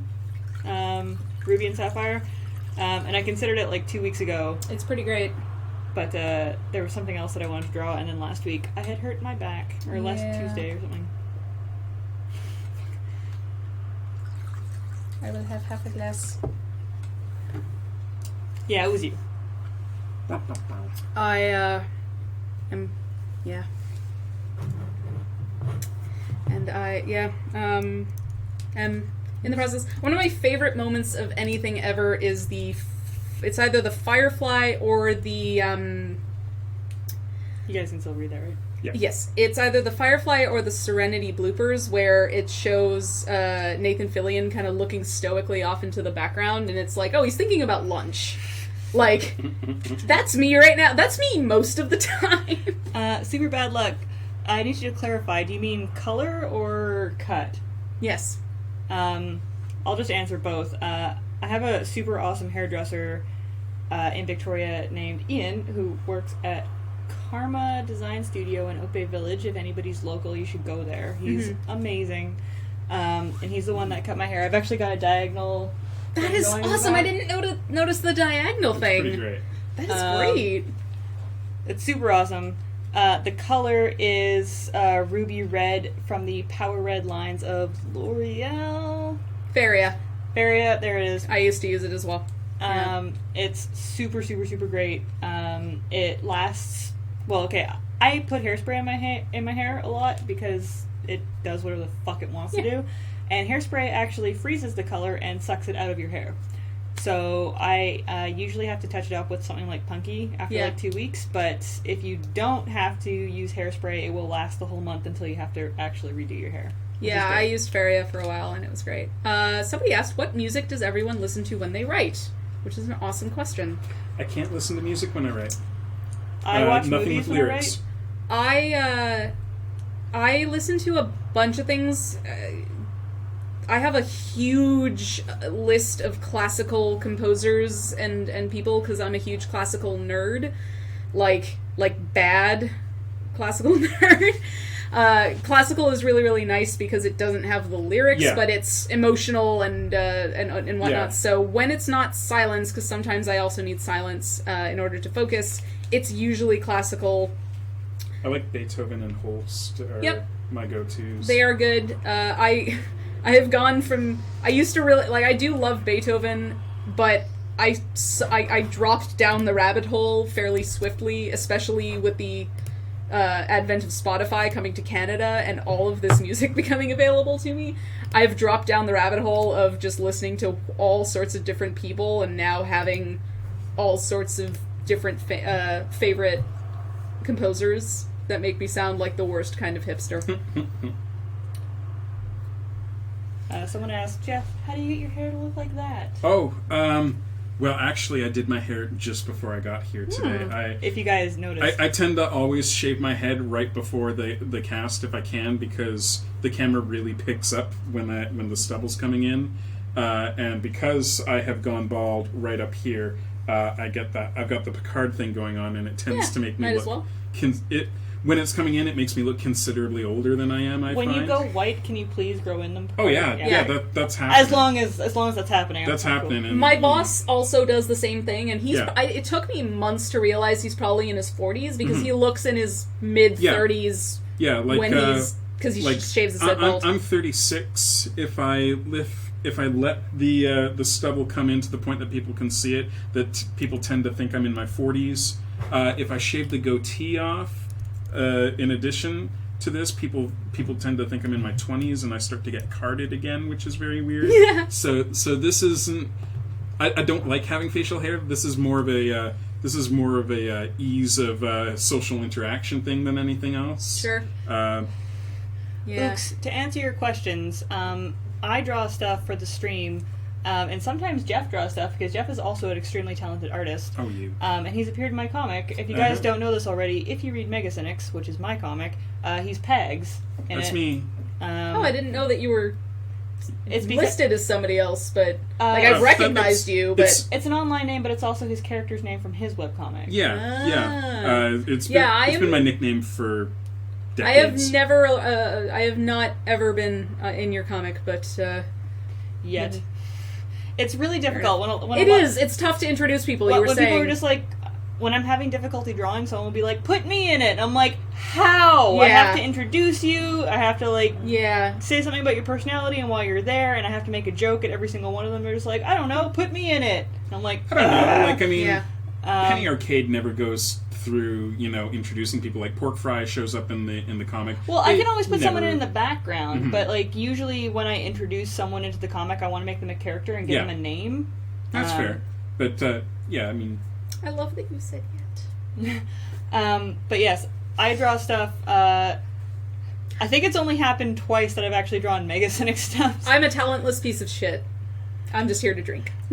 I bring these people in because it's impossible for me to draw and talk to you guys at the same time. A lot of people who stream and do art will actually just put music on. Yeah. And every half hour or so we'll read the chat and maybe answer a question. But like one of my favorite artists, is it Aaron Diaz? I can never remember his name. Dresden Kodak, who does dark science and such. I watch his stream quite often, but he almost never talks. In fact, I've never heard him talk on the stream. It's usually just whatever his playlist is and watching him draw. And considering the amount of views that we get for the stream, I'm assuming that a lot of it... I've had a lot of wine, you guys. I'm assuming that a lot of people who are actually watching are just watching and they're actually listening to something else. We have a box. Yeah, we have a just box of wine. like literally off camera. We have a box of wine. There is a box of wine. For the second week in a row. Yes. And we're winding down to the end of our time. So if anybody has always some passes so quickly. But there's no problem with us going a few minutes over. I don't Anybody's got mind, some, honestly. I've got nothing to do. That's the thing is, I'm now on vacation. I don't have anywhere to be tomorrow. Yeah, my hand hurts, so I'm not going to keep drawing shit. I'm but perfectly happy to just me hang too. out and Let's chill. just hang around. Yes, good. I actually recently showed a coworker the video of me singing "Wig in a Box" at Desert Bus, and I had temporarily forgotten somehow that Kathleen was in that amazing anglerfish head the whole time. That thing was awesome. with a blonde wig on top of it. Desert Bus is magical, you guys. I tried to do that thing on Pinterest where like they have like the crazy like paint splotches on their nails. Oh yeah. Sorry, I don't know if you guys can see. I tried to do my nails super cool. It didn't work out as well as I wanted it to, but I forgot about that. I just looked down. I had Pinterest for about half a second, and then I was like, you know what? I will die on this web. Like, I will never come out of this website. I didn't like it very much, and I hated that I couldn't look at Pinterest without having it. Yeah. So like anytime I found a link that would take me to Pinterest, it's like, hey, why don't you log into Pinterest? It's like, yes, I do make MegaCynics. I'm the writer and lead artist of MegaCynics. Does Maurilius25 asks, do I watch Avatar or Steven Universe first? Binge watching one of / both of them this week, but don't know which I will finish. Steven Universe only because it's shorter. You will finish that first. Yeah. And it's also more relevant, so I think that you'll take and it's bite-sized. Yeah. Like, you fly through the episodes because they're only like 11 minutes long. Yeah. It took me like 3 days to just like burn through all of them when the last Steven Bomb came out. Yeah, absolutely. And you'll understand the stream a lot better. You will. And I co-host the stream, and for several weeks, months even, I was like, okay, we're drawing this thing. You've only like not been here for one stream, and it was because we did like two, because I did a rando stream in the middle of the week. Yeah, and I was away you were away for 1 week. Yeah, I was away for 1 week. Man, it's been fun. We've been doing this since like March, Jesus. I know, right? You guys. And there's... Did it?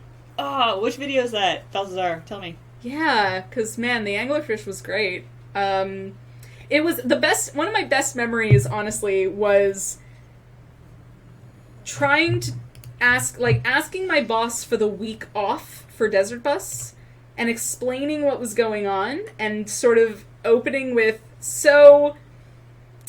There's video of me on the internet doing weird things. And everyone went, really?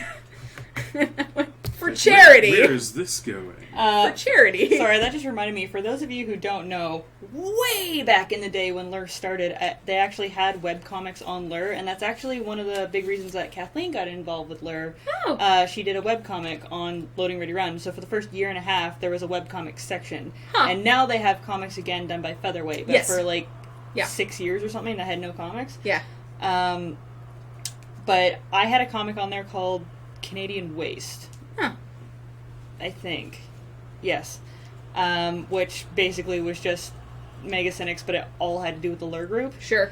And there was one comic on there.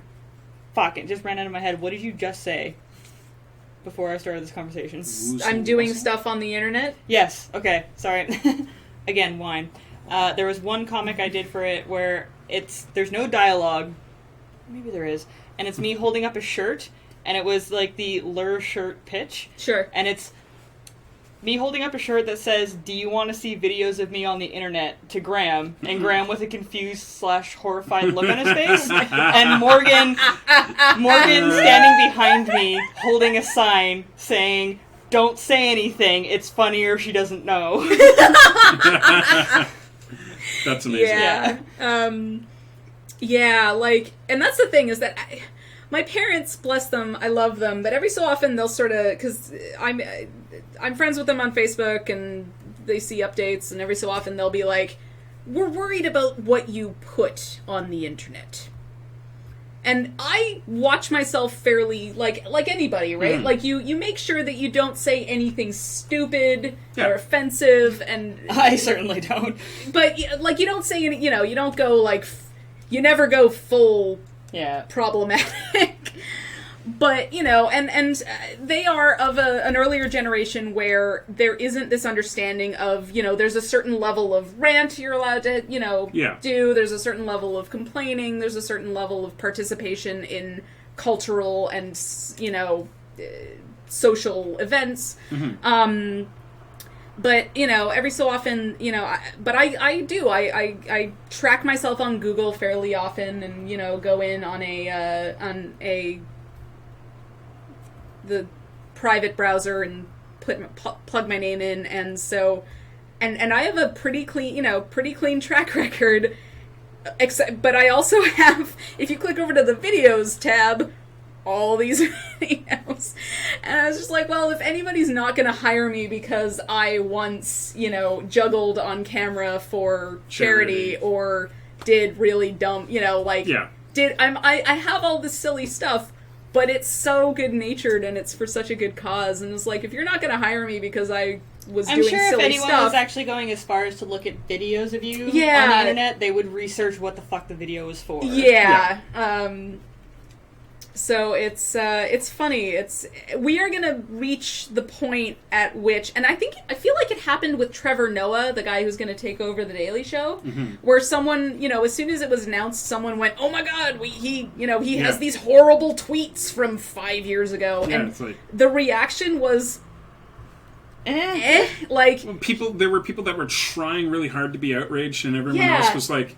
People are allowed to change. Yeah, and that was the thing. It was like, people were, he said, well, yeah, they were really dumb, and I've learned from that since. Yeah. I'm sorry for what I said 5 years ago, but I'm now not, I don't believe that stuff now. And everyone else went, no one is perfect on the internet. Everyone has this stuff. Yeah, exactly. It can no longer be allowed to ruin your life there's that to a Tumblr, certain amount. your fave is problematic, which had a lot of traction for a while until people just started making fun of it because everyone in the world literally is problematic. There is not a single person who is not problematic. It's like, oh, your fave is problematic. It's like, yeah, but they also do a lot of really good stuff. And, is it okay to, drag them through the mud for, something they said, 3 years ago when they may not have understood. Been educated properly. Yeah, exactly. Dana's Lazy says, "We're not so sure about this desert bus for hope. We're not really into the idea of hope." Guys, anybody else uses Mega Studio or Photoshop? What's the shortcut for forward instead of back? Like, as in Control Z is back, what's forward? Control Y is sometimes? I don't know what I just did. That's it for Photoshop sometimes? I don't have a lot of... there we go. I don't have a lot of embarrassing stuff online. I haven't done a lot of embarrassing stuff. This is my favorite comic that I did. It might be mildly embarrassing in as much as I am wearing the Hut Slayer Leia costume. You sure are. Yep. Oh, okay. I thought it was just a picture of you wearing the Slay Leia costume. Just it is. Although apparently now we're calling it the Hut Slayer costume because now, basically what happened was a little while ago some parent, some guy got all incensed about the Slave Leia action figure being available. I saw that at Toys R Us. Yeah. And this figure had been out for ages, and there have been a million variations of it over the past 2 decades. He's like, what am I supposed to tell my daughter about this? I'm like, well, I don't know. Have you seen the movie? Maybe you could tell her why Princess Leia is in that costume. Yeah. Maybe. or maybe she's seen the movie and doesn't need you to explain it to her because we all know why Leia is wearing that. Yeah. But it became a big thing, and the term slave was very, Which, yeah. I was like, okay, I get it, but contextually speaking, she is enslaved by. She has been she's been taken into she's been put into slavery by Jabba the Hutt. That is literally what is happening to her. It is a factually correct statement, but the people are like, oh, okay, well, let's just come up with a new name for it. So the Hutt Slayer was the term that people have landed on because that's the costume in which she slays Jabba the Hutt. Yeah, that makes sense. So I'm fine with that. Those darn politically correct people. Dirk. Yeah. I like the two-tone thing. See, in my head, it's not going to just be straight blue or straight It'll bleed. pink. They'll bleed into each other. It's going to be very not spacey, but very Steven Universe, sparkly, kind of wishy-washy in the background. Sure. But Garnet's silhouette I wanted in the garnet purple maroon. Yeah. In between, without an outline, which is going to be challenging for me because I always work with lines. Yeah. But I'm going to have to at least put two tones in it so that I can show that her hands are in the front. Mm-hmm. And apparently I just lied about not drawing anymore because... Yeah, because there you go. Because here I go. Here you go. Every time I have a drawing open like this, I'm just like, okay, I'm done for the evening, and then I'll stare at it for 5 minutes, and I'm then like... keep going, yeah. No. Q Monster says, I voted for the excessive amounts of boob tape costume. Apparently it was a nightmare to wear a metal bikini. I can understand that it would be pretty bad. Metal would not be comfortable. Feel free to ignore this input on what you're doing. For the sake of contrast, I might have switched the sides on the background colors so that Sapphire's blue is on Ruby's side and Ruby's pink is on Sapphire's side. Being that they're already representing their colors very much on their own, it might make them pop more.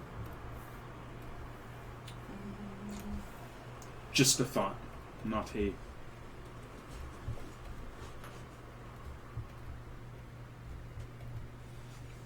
Sorry, Mega Studio does this weird thing where if you select anything, it will actually, spill it in around everything else that's on top of it. Mm-hmm. Right. Remember when we I'm not were exactly experimenting sure what with the Mega option Studio? I do. Remember when we those. discovered all of those awesome features of Manga Studio? Those were good times. Yeah. What the fuck? I don't know. The Birthday C, Ash uses Manga Studio. Yeah, for drawing on this stream I do. For MegaCynics I use Photoshop mainly, because I switch in between Illustrator and Photoshop. Yeah. I actually don't have a very steady hand. Manga Studio has a bit of a cheat for that, because it actually steadies it for you. Neat. Yeah, it's an interesting feature that it's... Oh, wow, that is weird without the lines. Right? Yeah. That is, it's really pretty in its own way. Like the paper goal cutout. actually for Garnet in the background is to have her with no lines too. Yeah, okay, So, yeah. But that's going to be That decidedly more difficult. Yeah. Um, Man, I wish I could draw sometimes. MegaCynics, any free alternatives for Photoshop? I've used GIMP for very basic things. I can't say whether it's good for drawing, but if you need to basically manipulate a photo and, put in some stuff, GIMP is fine. like that? At the very least for Mac. I've been using Photoshop for, 20 years now. That's weird. Oh gosh, almost longer, I guess, because maybe 94. Just over 20. Yeah, good lord. So I can't speak to other programs because I've just been... the deal with Photoshop, I don't know if you got yours. We won't talk about any kind of pirating, But I went to school for a digital art program, so I actually bought a legit copy that was severely discounted because I Student spent price. a lot of money on school for it. But that's the version, like, I've been using Photoshop 4 for forever now, CS4. Yeah, Yeah, they're up to Photoshop 6 gave or away 7 one now. of their versions recently because they've discontinued doing the versions, and now they have their Adobe Cloud kind of thing where where it's a subscription service now. Yeah, apparently somebody just said it was $12 a month now. Yeah, so that's not bad, honestly. Practically most of the artists I know are just like, no. But it's like X dollars a month, but they also like store it all somewhere, so like you have to be really careful about backing up absolutely everything you do on a separate hard drive. If you don't and you stop paying for any reason, they will delete the program and all of your art. Wow, that's pretty which bad. is BS as far as I'm bad. concerned. Yeah. And that's what I'm going into school kind of for. It's funny because I'm going through all my stuff, right? So I'm going through, I've got all these old photographs, I've got newspaper clippings from all the pieces I've ever written for the Martlet, which is the university newspaper here. Oh, hey. Your comic was just linked in chat. Ah, there we go. Thank you. Yes. It's been a long, long time since it's been updated, and perhaps someday in the future, but no guarantees. I might do something else. I don't have a webcomic. But yeah, I can highly recommend Manga Studio as, like, if you're just doing, like, art in general and not a webcomic that has to be exactly the same every single time. That's why I use Photoshop and Illustrator, because I don't have a steady hand and I know that the art would vary from week to week to week. Right. Whereas in Photoshop, if I'm having a really bad day with my hand, because my hand shakes really badly some days, I can just bring it into Illustrator, run it through the live trace after I've already drawn everything. So I've still drawn it. Yeah. And I can fix all of my lines. Right. Do you find that you still use Illustrator as much as you used to? Because I remember, like, back when you lived with me, that you were on Illustrator like most of the time. Like, that was where the majority of the comic got done. Yeah, well, Illustrator, I fix all of my lines and I do all of my coloring and the first round of shading in Illustrator now because I really like working with vectors for shading. It's just faster because it's different in stuff like this, because this is a one-shot of the two characters. I don't have to make it look anything like anything I've ever drawn before. Yeah. If I had to draw exactly the next scene or like exactly the same thing again, I couldn't do it, and I would be really critical of myself because, you know, her hair wasn't folding in the right way and the ruffles on her skirt weren't the same or something, and that amount of doubt in my art makes me shake and second guess, and Even then I'm more. drawing it 80 times. Yeah. When I bring it into Illustrator, even if I fuck it up that one time, I can just move the vector lines up, 4 pixels instead of having to redraw it 18 times. Yeah. So I've just gotten used to Illustrator. And it's really nice having all of your characters and the drawings separate so that you can place it wherever you want on the panel instead of having to redraw it and then being like, shit, they're too close together. Right. Yeah. Yeah. Fuck. I wanted that line in between their hands. I didn't even notice that.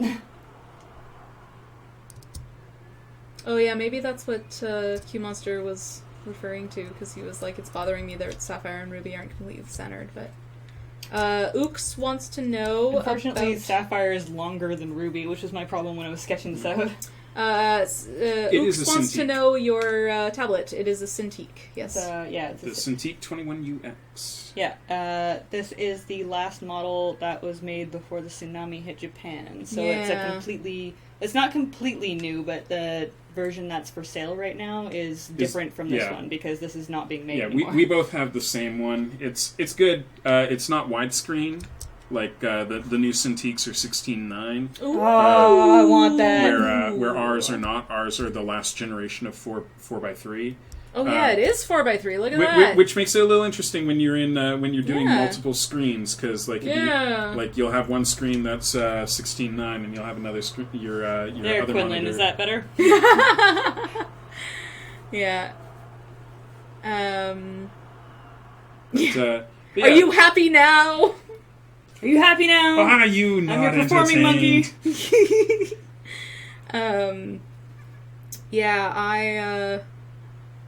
I paint with words, I guess. She's I got a to word take painter. I got to take my mechanical keyboard back with me. I got to take I made you a mod last stream, Quinlan. what? Quinlan just asked- A mod. Okay, I thought you meant like a mod, like a video game mod for a second. I was like, you did what? But no, yes, you are now. I modded 3 people You last have stream. power now. People that I know have shown up every single week and have been consistently like good in chat. Yeah. Just because I'm not paying attention, so like And I mean, Barkeep isn't necessarily paying attention either. he's usually paying attention, Yes. but at very specific moments, either the stream will cut out. He watches it on his tablet. Yeah, so okay, it's so it'll... Skippy. Yeah. Anyway. why did you have to go Palpatine on his cue? Oh. Or no. I don't know how to do anything on Twitch as far as a moderator, so... Like I said, permaban 25 times. I Because need to give someone else I just power. kept hitting the thing, and then by the time I got back to the chat, there were just like lines and lines of so-and-so is now banned, and everyone was like, wow, when you ban people, you go hardcore. You guys are awesome at it, by the way. Yes. Brad will tell me stories afterwards, just like, did you see that guy that showed up and said that, like, super horribly racist stuff? And I'm like, no. And he's like, that's because one of the mods banned them immediately. I don't know who it was. Right. Yeah. So, welcome. yay for the mods. Woo! Yeah. Also, yay for the 5 billion people that have followed me while this stream's been going. Nicely done. Welcome. Welcome. Yes, DJ Save Her World just came into chat, and yes, this is weekly from 7 to 9 Pacific Standard Time. And sometimes we just say, meh, what's a time limit? Yeah, like right now. So... Yeah, is it a time limit, really? Or is it What is just like... time? It's a time What suggestion. is time? What is Yeah. food? And why aren't we eating some? Oh my god, I'm hungry. I know, right? Why did you say that? I only had like a little bit of dinner because wine, and I was busy writing Buster. down fanfic titles. Buster, So go fetch us some food. I was Go fetch us some food, Buster. I was busy writing down fanfic titles, so That's right. I didn't Go. really eat a lot. And, And here's a dog. You can't fetch us stuff if you're holding him. He's not gonna fetch you anything. our delightful Listen, local Buster and I have a bond. deli has the best pasta salads, so I'm banking on them having one of those. Oh, Buster. Buster. Buster. Itty bitty living Super space. sleepy. Oh, thank you. Buster never gives face kisses, and then people randomly are just like, Buster, give me a kiss. And he's like, yes, Yeah, yeah. happy to apply. Yay! He gave me a hand kiss. Yeah. Kiss my hand. Oh, He's sleepy. my nose is wet. He knows you're allergic to dogs, that's why he did it. That would be why. Yeah. It's alright. Well- We're bros. Yeah. Bros before antihistamines, right? Whatever, dude. He's so confused as to why he's on the bed now. How did I get here? I was sleeping on the floor, and did then I someone get picked me here? up. What's happening? Alright. I'm hungry, and I shouldn't have poured this last glass of wine. Yeah, we should probably call it a night, you guys. Alright. Alright. Alright. So- We'll be back next Sunday. If anyone wants to talk about Star Wars or whatever, send me a message. Pasta salad is delicious, MTV CDM. Mhm. Come at me. It's good. So, we live right next to this market called the Market on Yates, It's so good. who has amazing pasta salads, and one of Yeah. them is this curry chicken cashew I pasta salad. asked them about the ingredients because I want to replicate it when I move. Q-Monster cohorts before consorts. That's nice. That's nice. Huh? Non-gendered. Like it. I Yeah. did a comic that had a bros before does with Rudolph and Hermie. But the joke of the comic was that Foley was, or that I was reading it wrong. He's like, look, I'm like, bros before they do what? Yeah. Because, you know, if you just read does and Yeah, so we're gonna go do that. Mhm. Thank you for tuning in. And like last time, although, as we found out, everybody gets to the same number when First- we count. You can... The whole reason we do this is because Ash draws an awesome webcomic called MegaCynics, which you Yeah. can find at megacynics.com. You can find the Patreon as well. At patreon.com/megacynics. all of this information should be below your stream right now. We so don't if you have just to spell it go out down anymore. there. Because my last name can be somewhat If you unwieldy. donate a whopping $3 per month, you'll get all of the like sketchy stuff that I do. A lot of it will be on the stream. So, like today, you're gonna get this lovely picture of Ruby and Sapphire.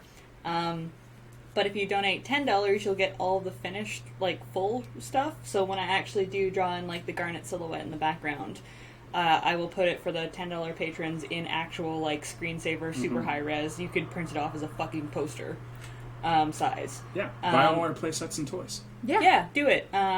Please do donate. That wine, Give us money! alcohol, Give her money. everything. Give us money. We're gonna make a book. That's our next thing. In fact, we're pricing it out this week. That's So awesome. We're gonna have a best of MegaCynics book, so I can finally go to cons and actually like be a real comic artist. It'll be fun. That'll be great. Yeah. That's a thing we do. All of our contact information is below the stream as well, so you should follow us on Twitters. Yes. I am going to be posting these, as I read them, I decided I'm going to be posting the amazing titles of the fanfics I read out, along with their brief summaries, on Twitter, starting, I think tomorrow. I will do it periodically, and I will decide on a hashtag. I'm not sure what. So, Steinberg fanfic. yeah. It'll have to be short, maybe just Mia fanfic, because there's some wordiness. But yeah, so there will be that. Cool. And, yeah. We're gonna count backwards from 10 like we always, well, like we used to do, because the stream cuts out at a different time than we cut out. Yeah. So, as per usual, you guys can post a number even though it will all be the same like it was last time. Starting now. 10, 9, 8, 7, a billion, 5, 4, 3, 2,